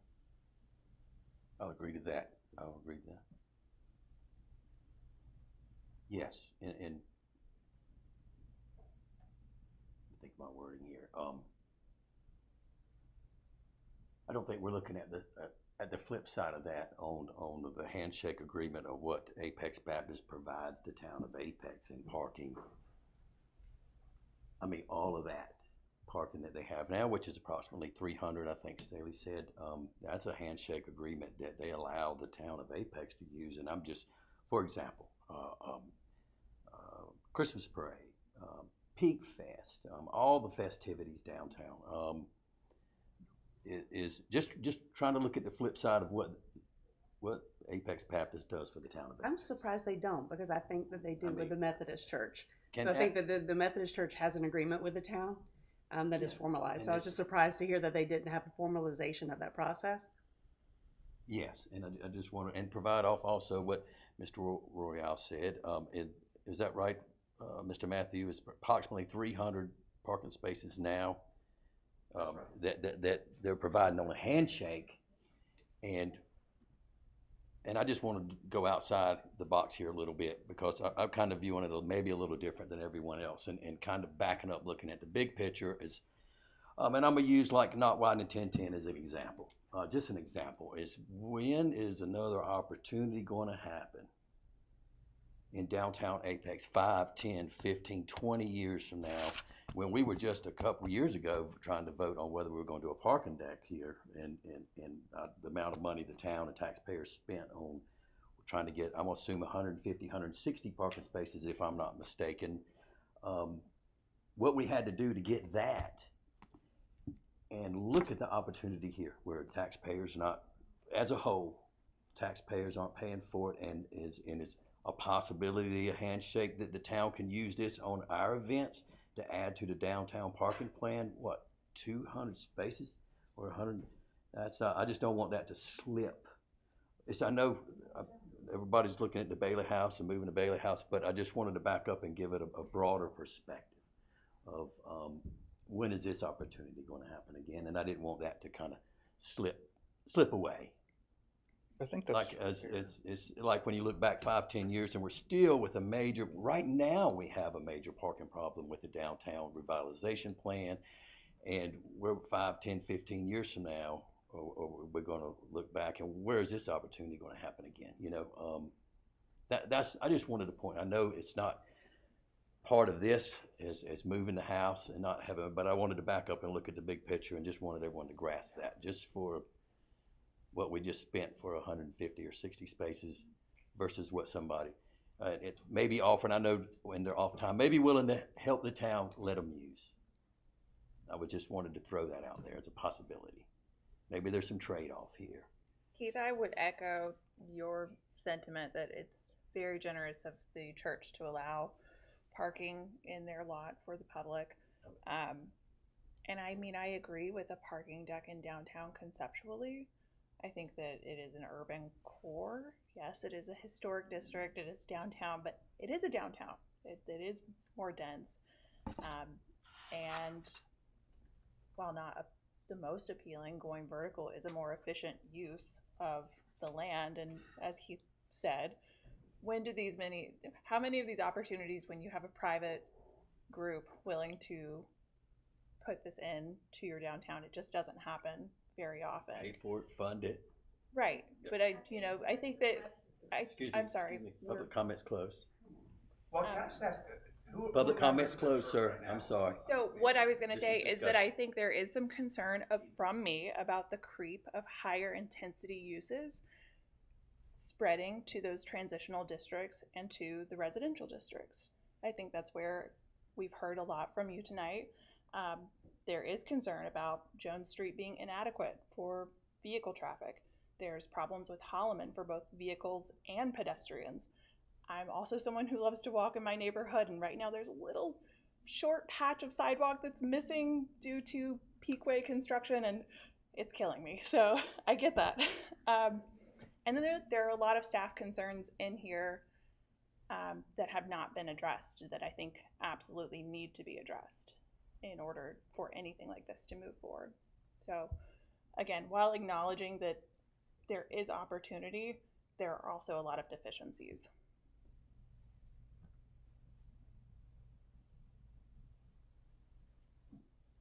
Great. Anyone else? Mr. Carpenter, question. Is there any future formalized agreements between the town and the church? No, not at this time. No. Do we foresee that? Would there be a condition of a rezoning? No, not as a condition. The church's intent is to treat this deck just like it does its other parking, but no formal agreement has been discussed and won't be included as a condition. So. Is the reasoning of why just because of just loss of control over? That's exactly what it is. Something for an event, but the town needs it too. Who gets it, Yeah, kind of thing. that's exactly right. And Discrepancies between. yeah, and I think that's been the concern in the past. It's just been control. Whereas, when the church isn't using it, but if the church is fully funding this project, for example, and then can't utilize its parking, that would obviously be an issue. So, Sure. yeah. So, thanks.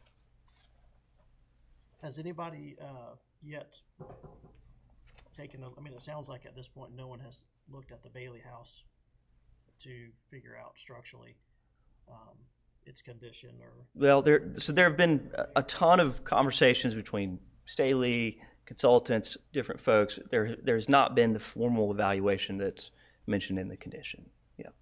And right now, do we feel as if that currently structurally? We do, yeah, because it's not a very old house. It's 1950, and so we're under the assumption it's in good condition. We've obviously been in it, been around it. I have not been in it, but the church has. Staley has talked to a number of folks. And they do feel like it can be relocated. Contrasting it to an older farmhouse, for example, from early 1900s or older, and so we think at least now that it's pretty intact. So.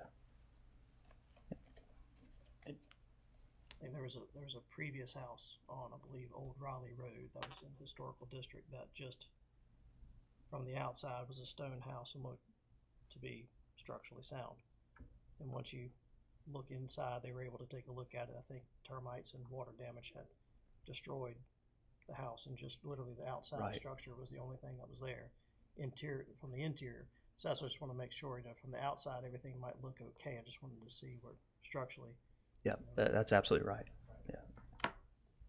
Just to clarify, is the house itself historic, or is it in the district? The house is in the district, and it's listed as contributing in the historic inventory. Okay. Yep. Thank you. Thanks.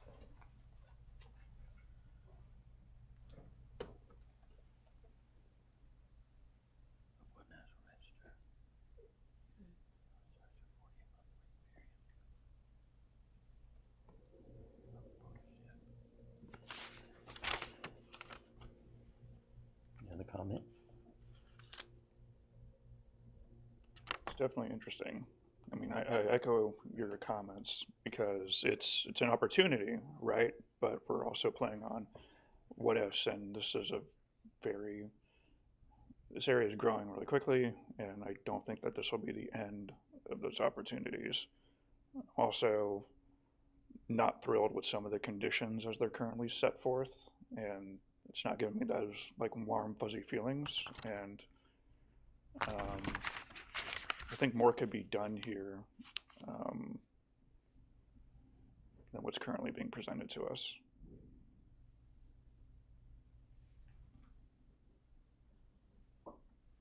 And are you have any particular things in mind on what could be done as far as the You talking about the rehabilitation agreement or historic preservation easement, or anything in particular? Particularly what was touched on earlier about the historic property itself, and then also the relocation of the property, or the relocation of the Bailey House itself. It seems kind of hand wavy, and I don't. When I first read that before I even got to staff's recommendation, it didn't make me feel good. And I feel like that language and verbiage needs to be cleaned up so that it's not like it just feels like it's just on a trajectory to just tear it down.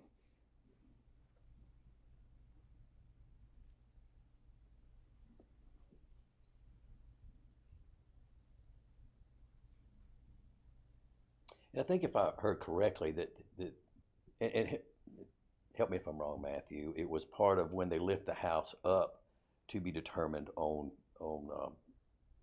is that correct? So is there possible a way to find that out or get an assessment before? So, yeah, to be clear, Mr. Braswell, the condition doesn't say that. That was the condition doesn't say when they lift it up, so when that evaluation will happen. It's I can't remember where in the process I can look at the condition, but we're happy to take into account in any of the board's feedback on the condition. So, thank you. Thank you. I think since it's in a historic district, involving capital area preservation would be good in terms of community trust. And with the knowledge that they have, I would suggest that you involve them because they are going to look at it from a historical aspect and know, I mean, as you said, it's not a 1900s farmhouse, so you're right, like the difficulties are certainly less, and you said 1%, I think, or, you know, I mean, yes, something could happen, but likely not, but still, you know, I mean, moving a house it's doable for sure, you know, absolutely, and it could happen, but I just don't agree with not involving an expert in historical homes, particularly in this situation with it being located where it is within the historic district, having certain delineations with it. I just feel strongly that that needs to be a piece and it's missing right now. And I think it's fair that if everybody else has to wait 48 months, that so should the church. Yeah, keep it in mind that the church could tear it down and wait 48 months and not even have to move it, but they are here on good faith offering that. Can I clarify that point? Because the condition was drafted, the relocation condition, to prohibit demolition. So we could only demolish it if the consultant determines it's infeasible. If the conditions are adopted as they're written now, we couldn't tear it down at all. We wouldn't, even if we waited 48 months. So, yeah. Okay, but thank you. Thank you for clarification. Thank you.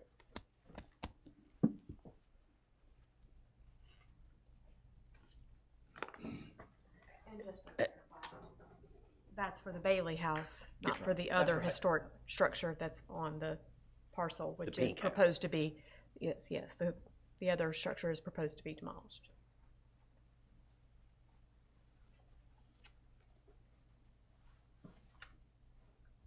Amanda, just to ask a question, the current parking lot that the church has, could they build a deck on it today? I mean, I can't. Based on the zoning? Based on the zoning, yeah, I mean. Okay. That's all Yes, because it would not be commercial if it was used for the purpose of the church. I think it would be allowed, whether it would be feasible to do so. I can't answer that question. Thank you.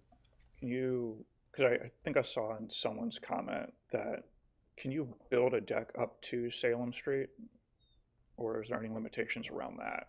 There are limitations. Hold on a second. I was anticipating this question.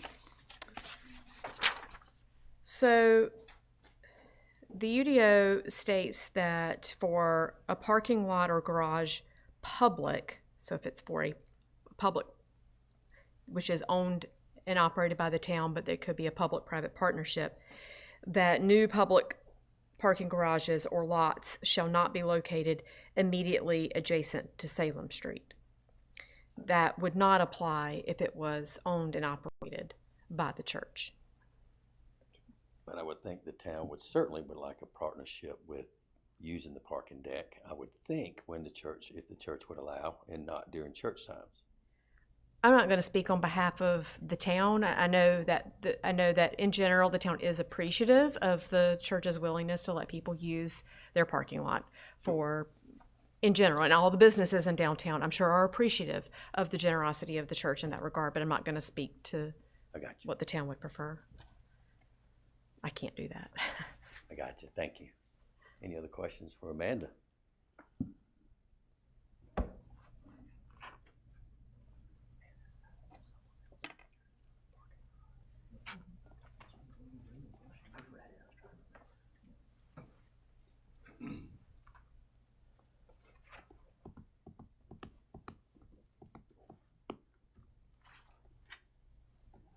Or a motion? Actually, Amanda, I do have another question. Shoot, Tim. Specifically, I understand 1B, and reading that condition where staff has some concerns with 1B, but what were the other conditions? I fully understand that was the Bailey House and the other structure, and whether or not to permission to demo versus its condition. What were the other conditions that were? Well, the staff is concerned with the lack of a preservation easement or rehabilitation agreement that's proposed in the condition. I see Matthew's perspective that if the house is moved within the National Register District, then theoretically, since it's in the district, it shouldn't be moved again, but that I don't think that negates the need or value in ensuring that there's an easement placed on the historic structure and a rehabilitation agreement to ensure that it's done the proper way. And it's what we would require for any historic structure, like I said before, in the town or the ETJ. So, the conditions remove the 48-month waiting period for a demolition. That affects the concrete 1957 house. Staff still believes that there should be a preservation easement and rehabilitation agreement. Just the encroachment of having a parking structure, along Jones Street, which is an intact residential street with, houses along the street framing that, and then creating more access to and providing more parking for not just the church, but then the source of that parking would be there all the time for anyone to use. And then just probably the most minor of our concerns would be the revision to the wording of condition 2 about the condition currently reads, parking structure shall include a brick wall or other fully opaque screening. And we are concerned about fully opaque screening because that could be solid wood, which we don't think is an appropriate aesthetic in that area. And so we requested that to be a pierced brick wall. Mm-hmm. How high would that wall need to be?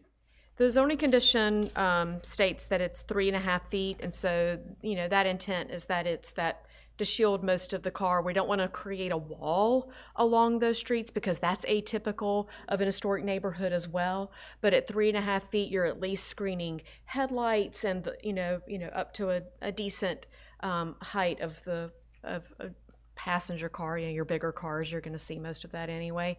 But that's a fairly common height in historic districts that allow parking lots, is that 3.5 foot height. So no magic to that, but that's the general premise behind that number. So you made a request for the wording to be changed on that particular. Yes. And then it came back and it wasn't changed. That's correct. Okay. I have a question, and I don't know if Amanda or Matthew this could go to, but I'm trying to remember in my head because the terrain there, and the deck will be partially underground, I think I heard, right? Maybe.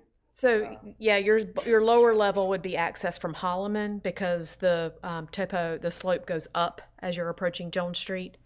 And so the top would be accessed from Jones Street. Okay, would the top level of the deck be level with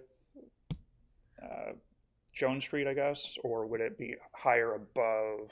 We don't have that level of information. Okay. So, I mean, depending on how far back the garage, there's too many variables. I mean, I can't say, I think it would be generally in line, but I can't say that it wouldn't be elevated more.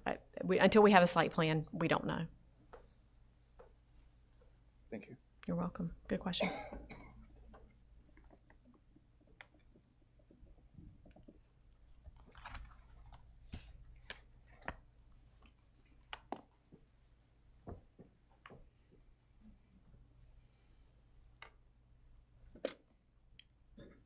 I think a general answer to your question is it's levelish, like it's not gonna go up to another deck. Yeah. Yeah, levelish. Now, whether it has a little incline or, I mean, it may be, but at level grade, give or take a little. Yeah, I was just like wondering in terms of like, if I'm a car parked on that second level, where am I going to be? If I'm standing up there looking, am I going to see into somebody's top story window, or like what's going on and kind of how that all plays out? I think in the layouts it was levelish. You know, I want to say there's not going to be any at all, but pretty much level. Gotcha. With sunken first floor, pretty much. Mr. Carpenter, do we have any architectural designs that kind of will speak to that? So we've had renderings that show a deck on the first story, and then the second story, and then the brick architectural treatment. I think similar to what Mr. Braswell just said, I believe the top deck was higher than the grade, but not a full story. But none of that design has been done in terms of the elevations of the deck, the topo, the cut and the fill. All the things that will happen at grading and site plan that determine where the final elevation will be. We haven't done that yet. So I don't want to play engineer and tell you something incorrect. So would they be directly on top of each other? So equal Yes. number of spaces on both levels? That's the idea. So that means equal number of cars coming out of Holloman as coming out That's of the idea. Jones, which Right. is... Okay. Yep. And that was part of the reason that we didn't, in evaluating the feasibility of a deck over the existing parking lot, the costs are similar because the construction is about the same, but you only get half the parking because the first story is already parking the church has. So it was diminishing returns for building a second story. Yeah. So, thanks.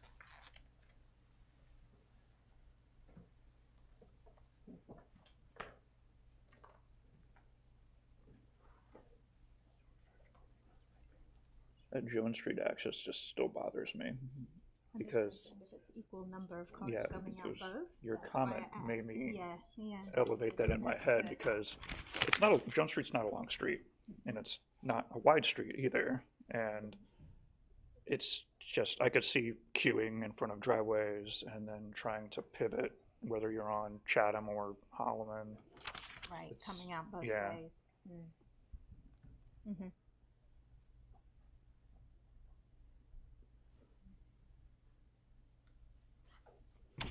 Because Holloman already has its own. So it would be an additional, I'm sorry, Mr. Carpenter, it would be an additional entrance in addition to the one that's already there off of Holloman, plus there'd be the entrance to the parking deck, plus there'd be the one on Jones Street. So now we're getting 3 entrances, plus the one around the front on, or the side on Chatham?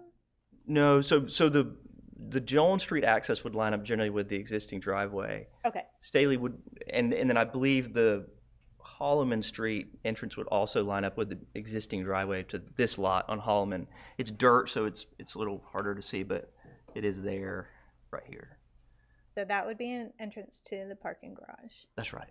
Yeah. And then what's down here, closer to Salem, would be another entrance that To interconnect already with the exists. existing. Yeah.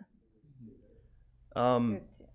I'm trying to see. Yeah, I think, Based on where houses are across the street, right. Yeah, so the what two, traffic are they already getting? the two parking deck access drives will generally be where the two driveways are shown now for our lot. Yes, and then I believe the surface lot driveway will also remain where it is now. And there may be questions at site plan about that and how those different exits interact. I don't know. We haven't gotten that far. And so that top level will be only accessible from Jones Street. Yes, one or the other. One level from to and from each. Yep. So there's a chance that someone comes off of Chatham, goes down Jones, goes into the lot, there's no spot, they come out of the lot, they go around the corner, they go onto Holloman, now they're looking for a space there, or they're coming from Holloman where the lot is right now, hoping that they can get a lot in the space in the garage, so then they're coming out, then they're going back Well, I in. think that's the current condition. Yeah, so it's the same as the current condition. Yep. Well, I think they would see if there was a spot and Yeah. just keep going. So theoretically, now they'll find a spot in the deck and they can stop instead of driving around, looking for parking. So.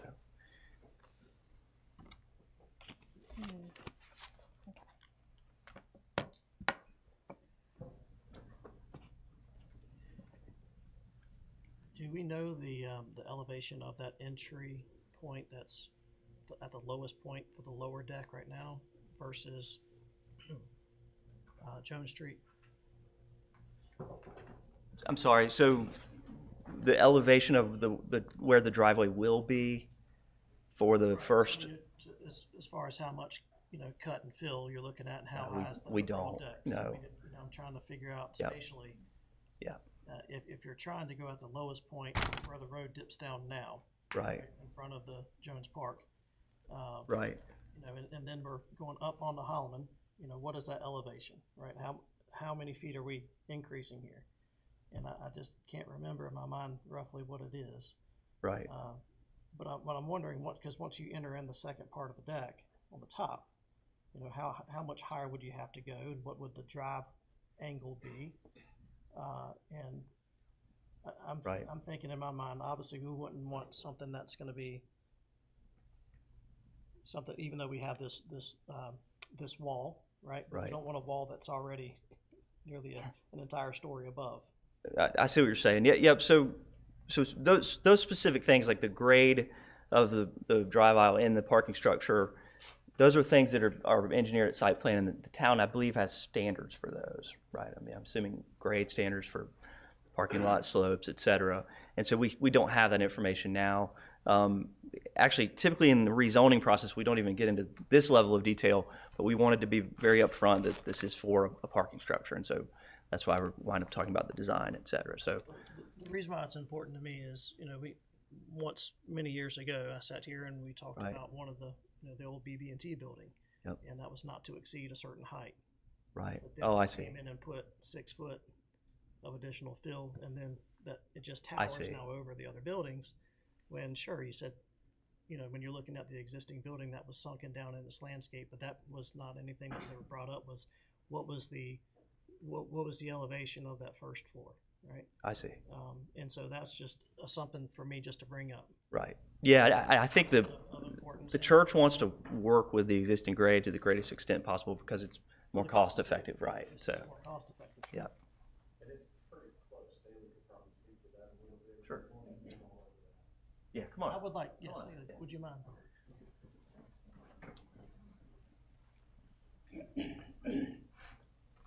In my review of the elevations at Jones Street at our north line, where the existing driveway is, that elevation, I'll probably say it wrong, but it's about 486 above sea level.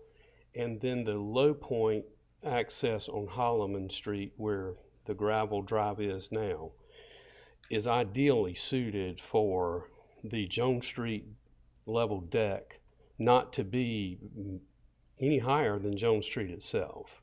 So when you consider that, and you consider the presumptive 3.5 wall, you're looking at that height, not an additional 10 feet not anything higher. The topography is great to create that separation at both existing points of access. Okay, thank you. That's what I was, in my mind, I was trying to wrap my mind around what that was, what it's gonna look like. Yeah, it's ideal.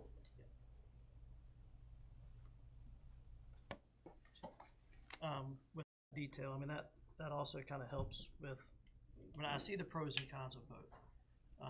Obviously, if we were talking about a two-story structure, that from a topography standpoint would be a true 2 stories. That in my mind would be something I could not get necessarily behind, because we're talking about now a much more massive looking parking deck, but just due to the topography of it, and seeing that there's also, you know, use, not an official, but historically speaking, we have not had limitation from the church to allow access to be able to use it for our general public. Not being a taxpayer-funded project, I would like to see the conditions strengthened for the Bailey House and the Concrete House prior to going to council. And with that, I would say I would be behind this rezoning with, you know, we have to first understand that this is a advisory board. So what we say here is just, we're trying to air out anything that we can here at this level prior to going to council where they actually make final decisions. So with that being as an advisory board, and keeping that in mind, I would make motion to approve the rezoning with language being stated that we need to strengthen the conditions for the Bailey House to ensure that it's, you know, moved properly, taken care of, and secure that as best we can.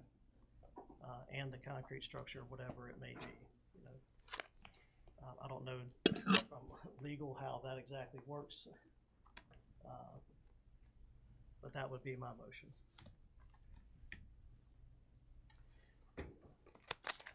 Okay.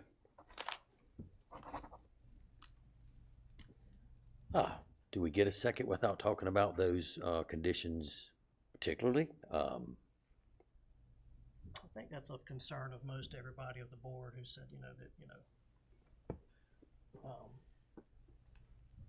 that these structures need to.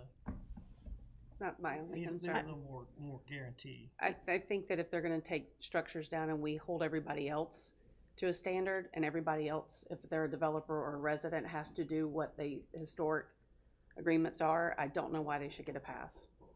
So if we're adding things in, and I think that also that staff had already given them recommendations and language, and I don't understand why that wasn't taken into account. This is an historic district, and I feel like that should have been. Since there's a motion on the table, I want to clarify that I understand what the, because this will be written to council with the suggestions. You referenced the concrete structure. The proposal was to demolish that with no 48-month penalty, but your motion, I think, referenced both structures to strengthen the conditions for both. Is there something specific that you're recommending with regard to the concrete structure? Well, I think capital area preservation, I think, needs to be notified and take a look.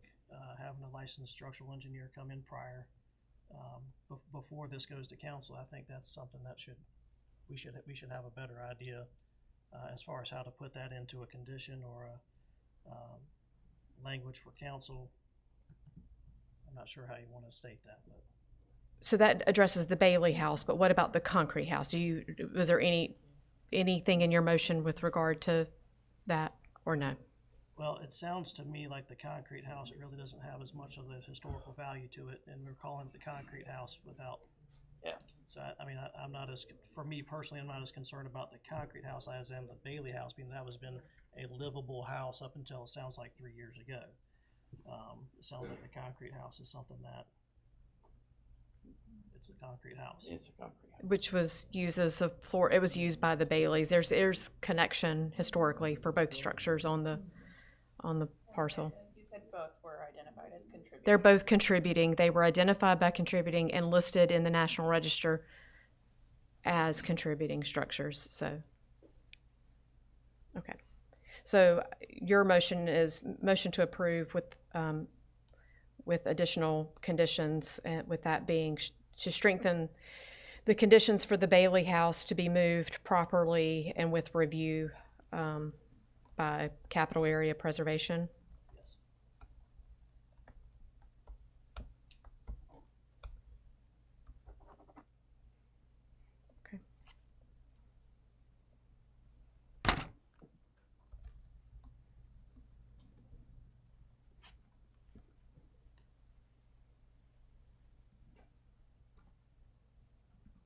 I want to just be clarified, yours, the concrete house, same as Bailey, or just a Bailey house with the cap and the?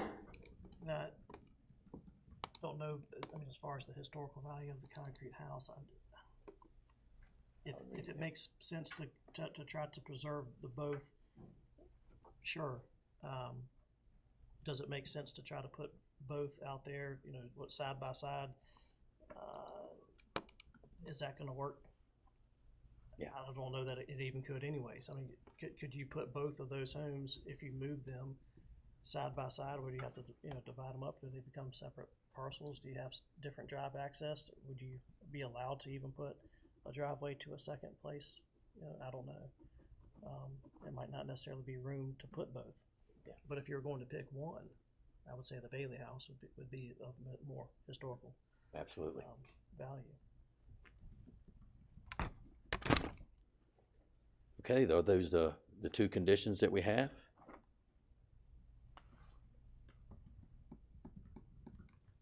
Yes. Okey-doke. So you had a condition that the Bailey House be, the concrete structure be preserved as well? No, okay, let's go back to staff for a question. If we were to try to preserve also the concrete house, one, where else would it be able to fit on that smaller parcel if we're going to allow the space to put the parking deck? You know, and then would the town be able to utilize that as another dwelling with its own, you know, access?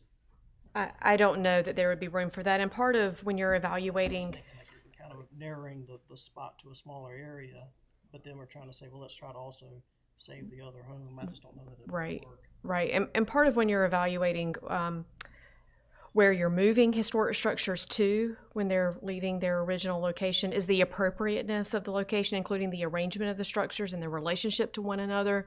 And so it's not just a matter of can you squeeze them in as close as possible to make them fit.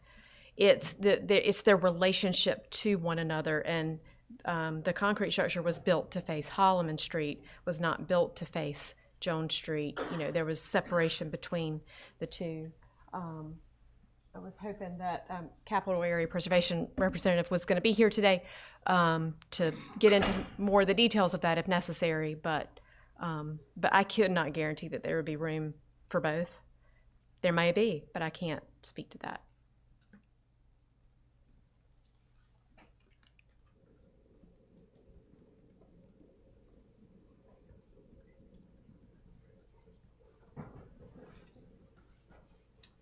Trying to bridge I'm the with you. historical aspects versus the, you know, the physical spot which would be needed to even build the deck. You know, that's what I'm trying to do, is bridge the two.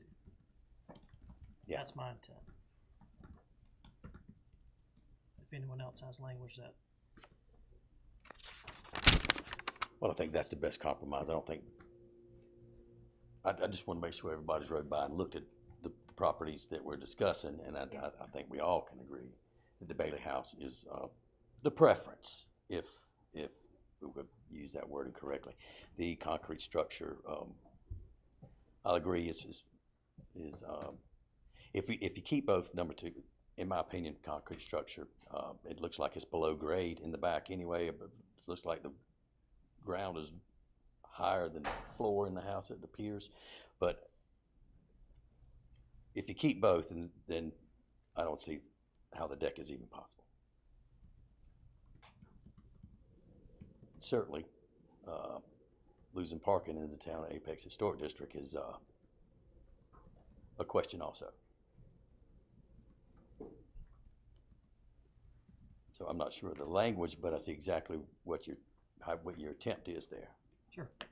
Yeah.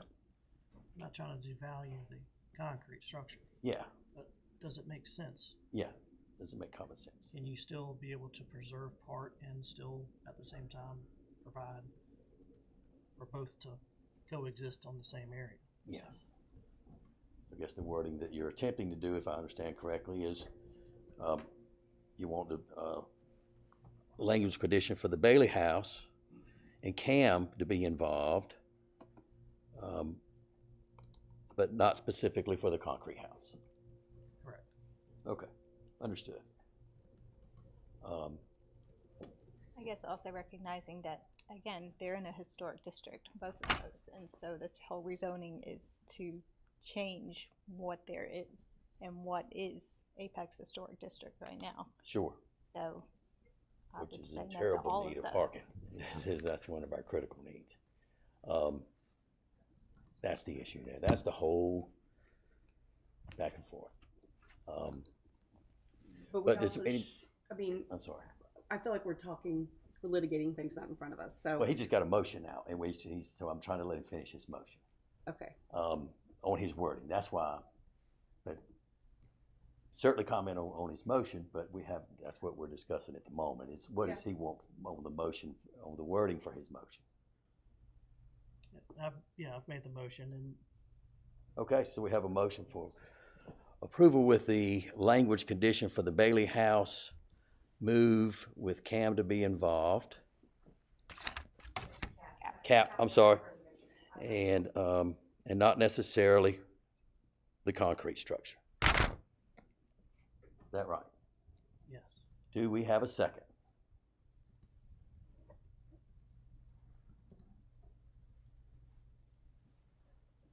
Can I second, Mr. Chair? You're allowed to second. I'll second the motion. All right, so all that approve say aye. Aye. All that oppose? Opposed. We have how many? So we got 2 approvals, 2 yays, right? 5 nays.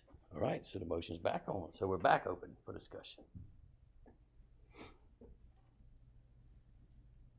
So just to kind of get through decisions so we can move forward, is the opposition to because of the historical value of the homes? Is it the opposition to the parking deck in general?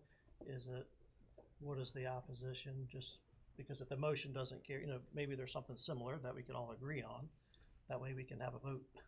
Oh, I'll put forward a motion to deny. Somebody wants to second that one. I will second that, Christie. I have a motion on the table for denial. All that approve say aye. Aye. All that oppose? No. Motion carries. So since you have recommended denial, we have to go through all of the findings, and I've got to write up all of those for the legislative consideration. Wait, and who seconded that? Mary. Oh, that was me. Okay, so going into the legislative considerations, do you find that the rezoning is consistent or inconsistent with the 2045 land use map? Inconsistent. Inconsistent? For what reason? The 2045 land use map designates the property as medium-density residential and office employment. So parking decks are included in office employment? The parking would be like a parking lot that any business or office or whatever use would have associated with their use, regardless of the form. To say, fine, sorry, it's consistent, yeah. Consistent or inconsistent with the Apex Transportation Plan? Not applicable. That's not, right. Parks and Recreation, I believe that's not applicable for that plan. Okay, here's the 10. Consistency, we just addressed this, consistency with the 2045 land use plan. You said it was consistent. The second item is compatibility. The proposed conditional zoning district uses appropriateness for its proposed location and compatibility with the character of surrounding land uses. Inconsistent. And can someone state a reason why it's inconsistent? Due to the intensity of the use in a transitional district. In my opinion, you guys can weigh in too. Any other reasons?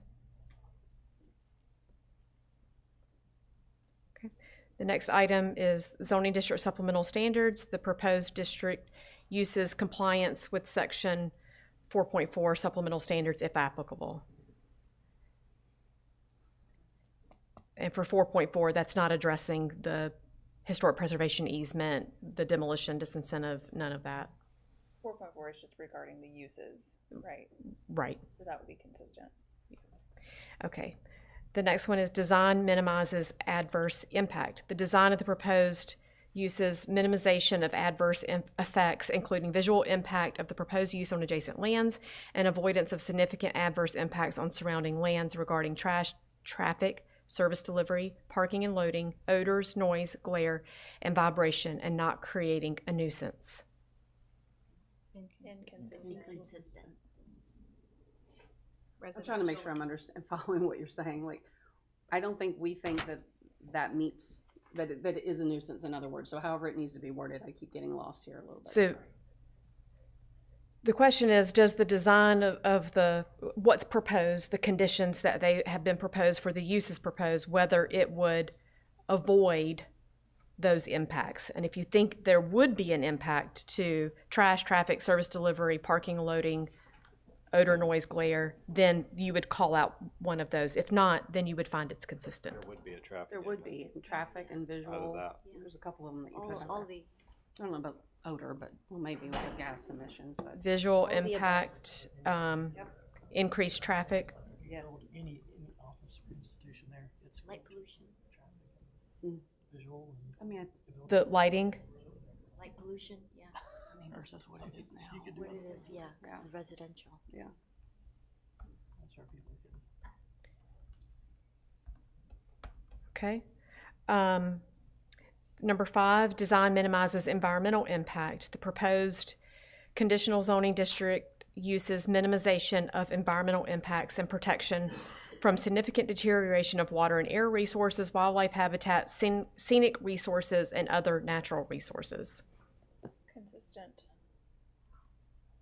Is it inconsistent? Consistent. Count the What's that? park and the surrounding areas as natural resources? Is that what it?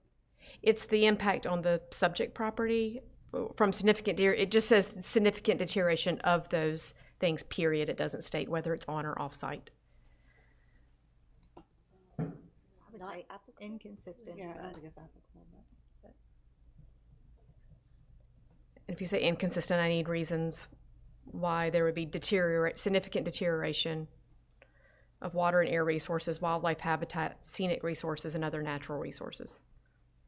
Isn't it right across from a park, a town park? It's not that's a private park. Oh, it is? Mm-hmm.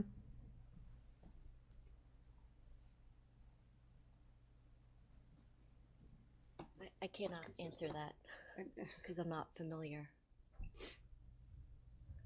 with that area. Do you have any reasons that it's inconsistent? Okay. All right, number 6. Impact on public facilities. The proposed district uses avoidance of having adverse impacts on public facilities and services, including roads, potable water, and wastewater facilities, parks, schools, police, fire, and EMS facilities. Consistent. Number 7, health, safety, and welfare. The proposed uses effect on the health, safety, or welfare of the residents of the town or its ETJ. Consistent. Number 8, detrimental to adjacent properties, whether the proposed use is substantially detrimental to adjacent properties. Consistent. So it's consistent It is detrimental. It is detrimental, so it's in, I was having some of the, a hard time with I how understand. wording it. So, Can we just speak in English? yeah, well, some of these are derived from state law, so. So the proposed, I just need you to verbalize, the proposed use would be, Proposed use, I think, would be detrimental. Are we on traffic at this one, or are we back on the uses surrounding it? From a residential, from a view, and go all the way down the line. Traffic, safety, is that what we were on? that was the previous item. But this is detrimental to adjacent properties generically. Yes. The proposed use of, the proposed use would be detrimental to adjacent properties with regard to traffic. Safety, home value, quiet enjoyment, is that something that we say? Noise.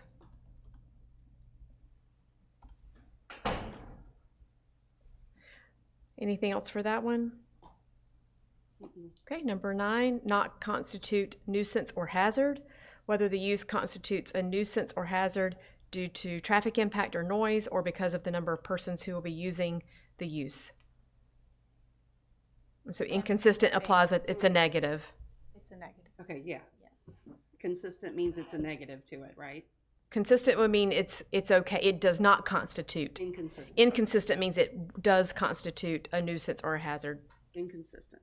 And so are there reasons?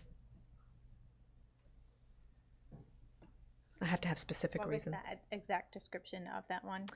Whether the proposed use constitutes a nuisance or hazard due to traffic impact or noise, or because of the number of persons who will be using the use. About traffic, impact, noise, and the use of it. Yes. Thank you for repeating that one. Yeah, sorry. And helping us, sorry. No problem.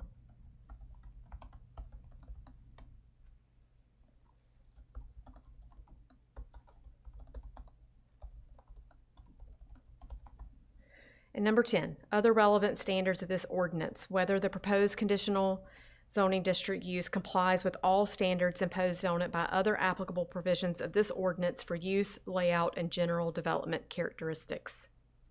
I had this one as inconsistent due to the historic relocation and 48-month demolition waiting period. So the proposed conditions to allow relocation of one structure and demolition of another. Without the 48-month waiting period. Based on historic designations.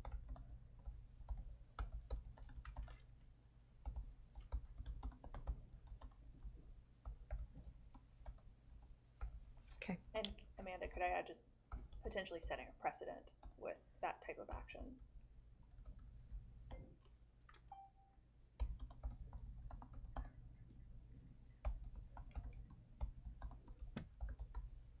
Okay. For those of you who voted against the motion, there's a written consent, a written form for your reasons for dissension in the vote on your laptop that you'll need to state your reasons and save that to the desktop there. And we'll provide those reasons to council. Okay. And I do have to include those here, or to summarize the reason, I just say see attached for the reason for dissenting votes. Okay, that's it.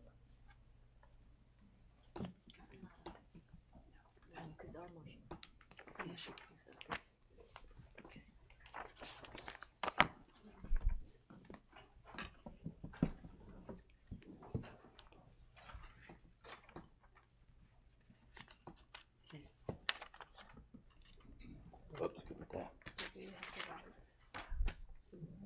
All right. I think we're just here for one more motion. I'd like to make a motion to adjourn. We have a Joseph from Moore, adjourn from Sarah. Second. Second. All in favor say aye. All opposed? Motion carried. Thank you, gentlemen.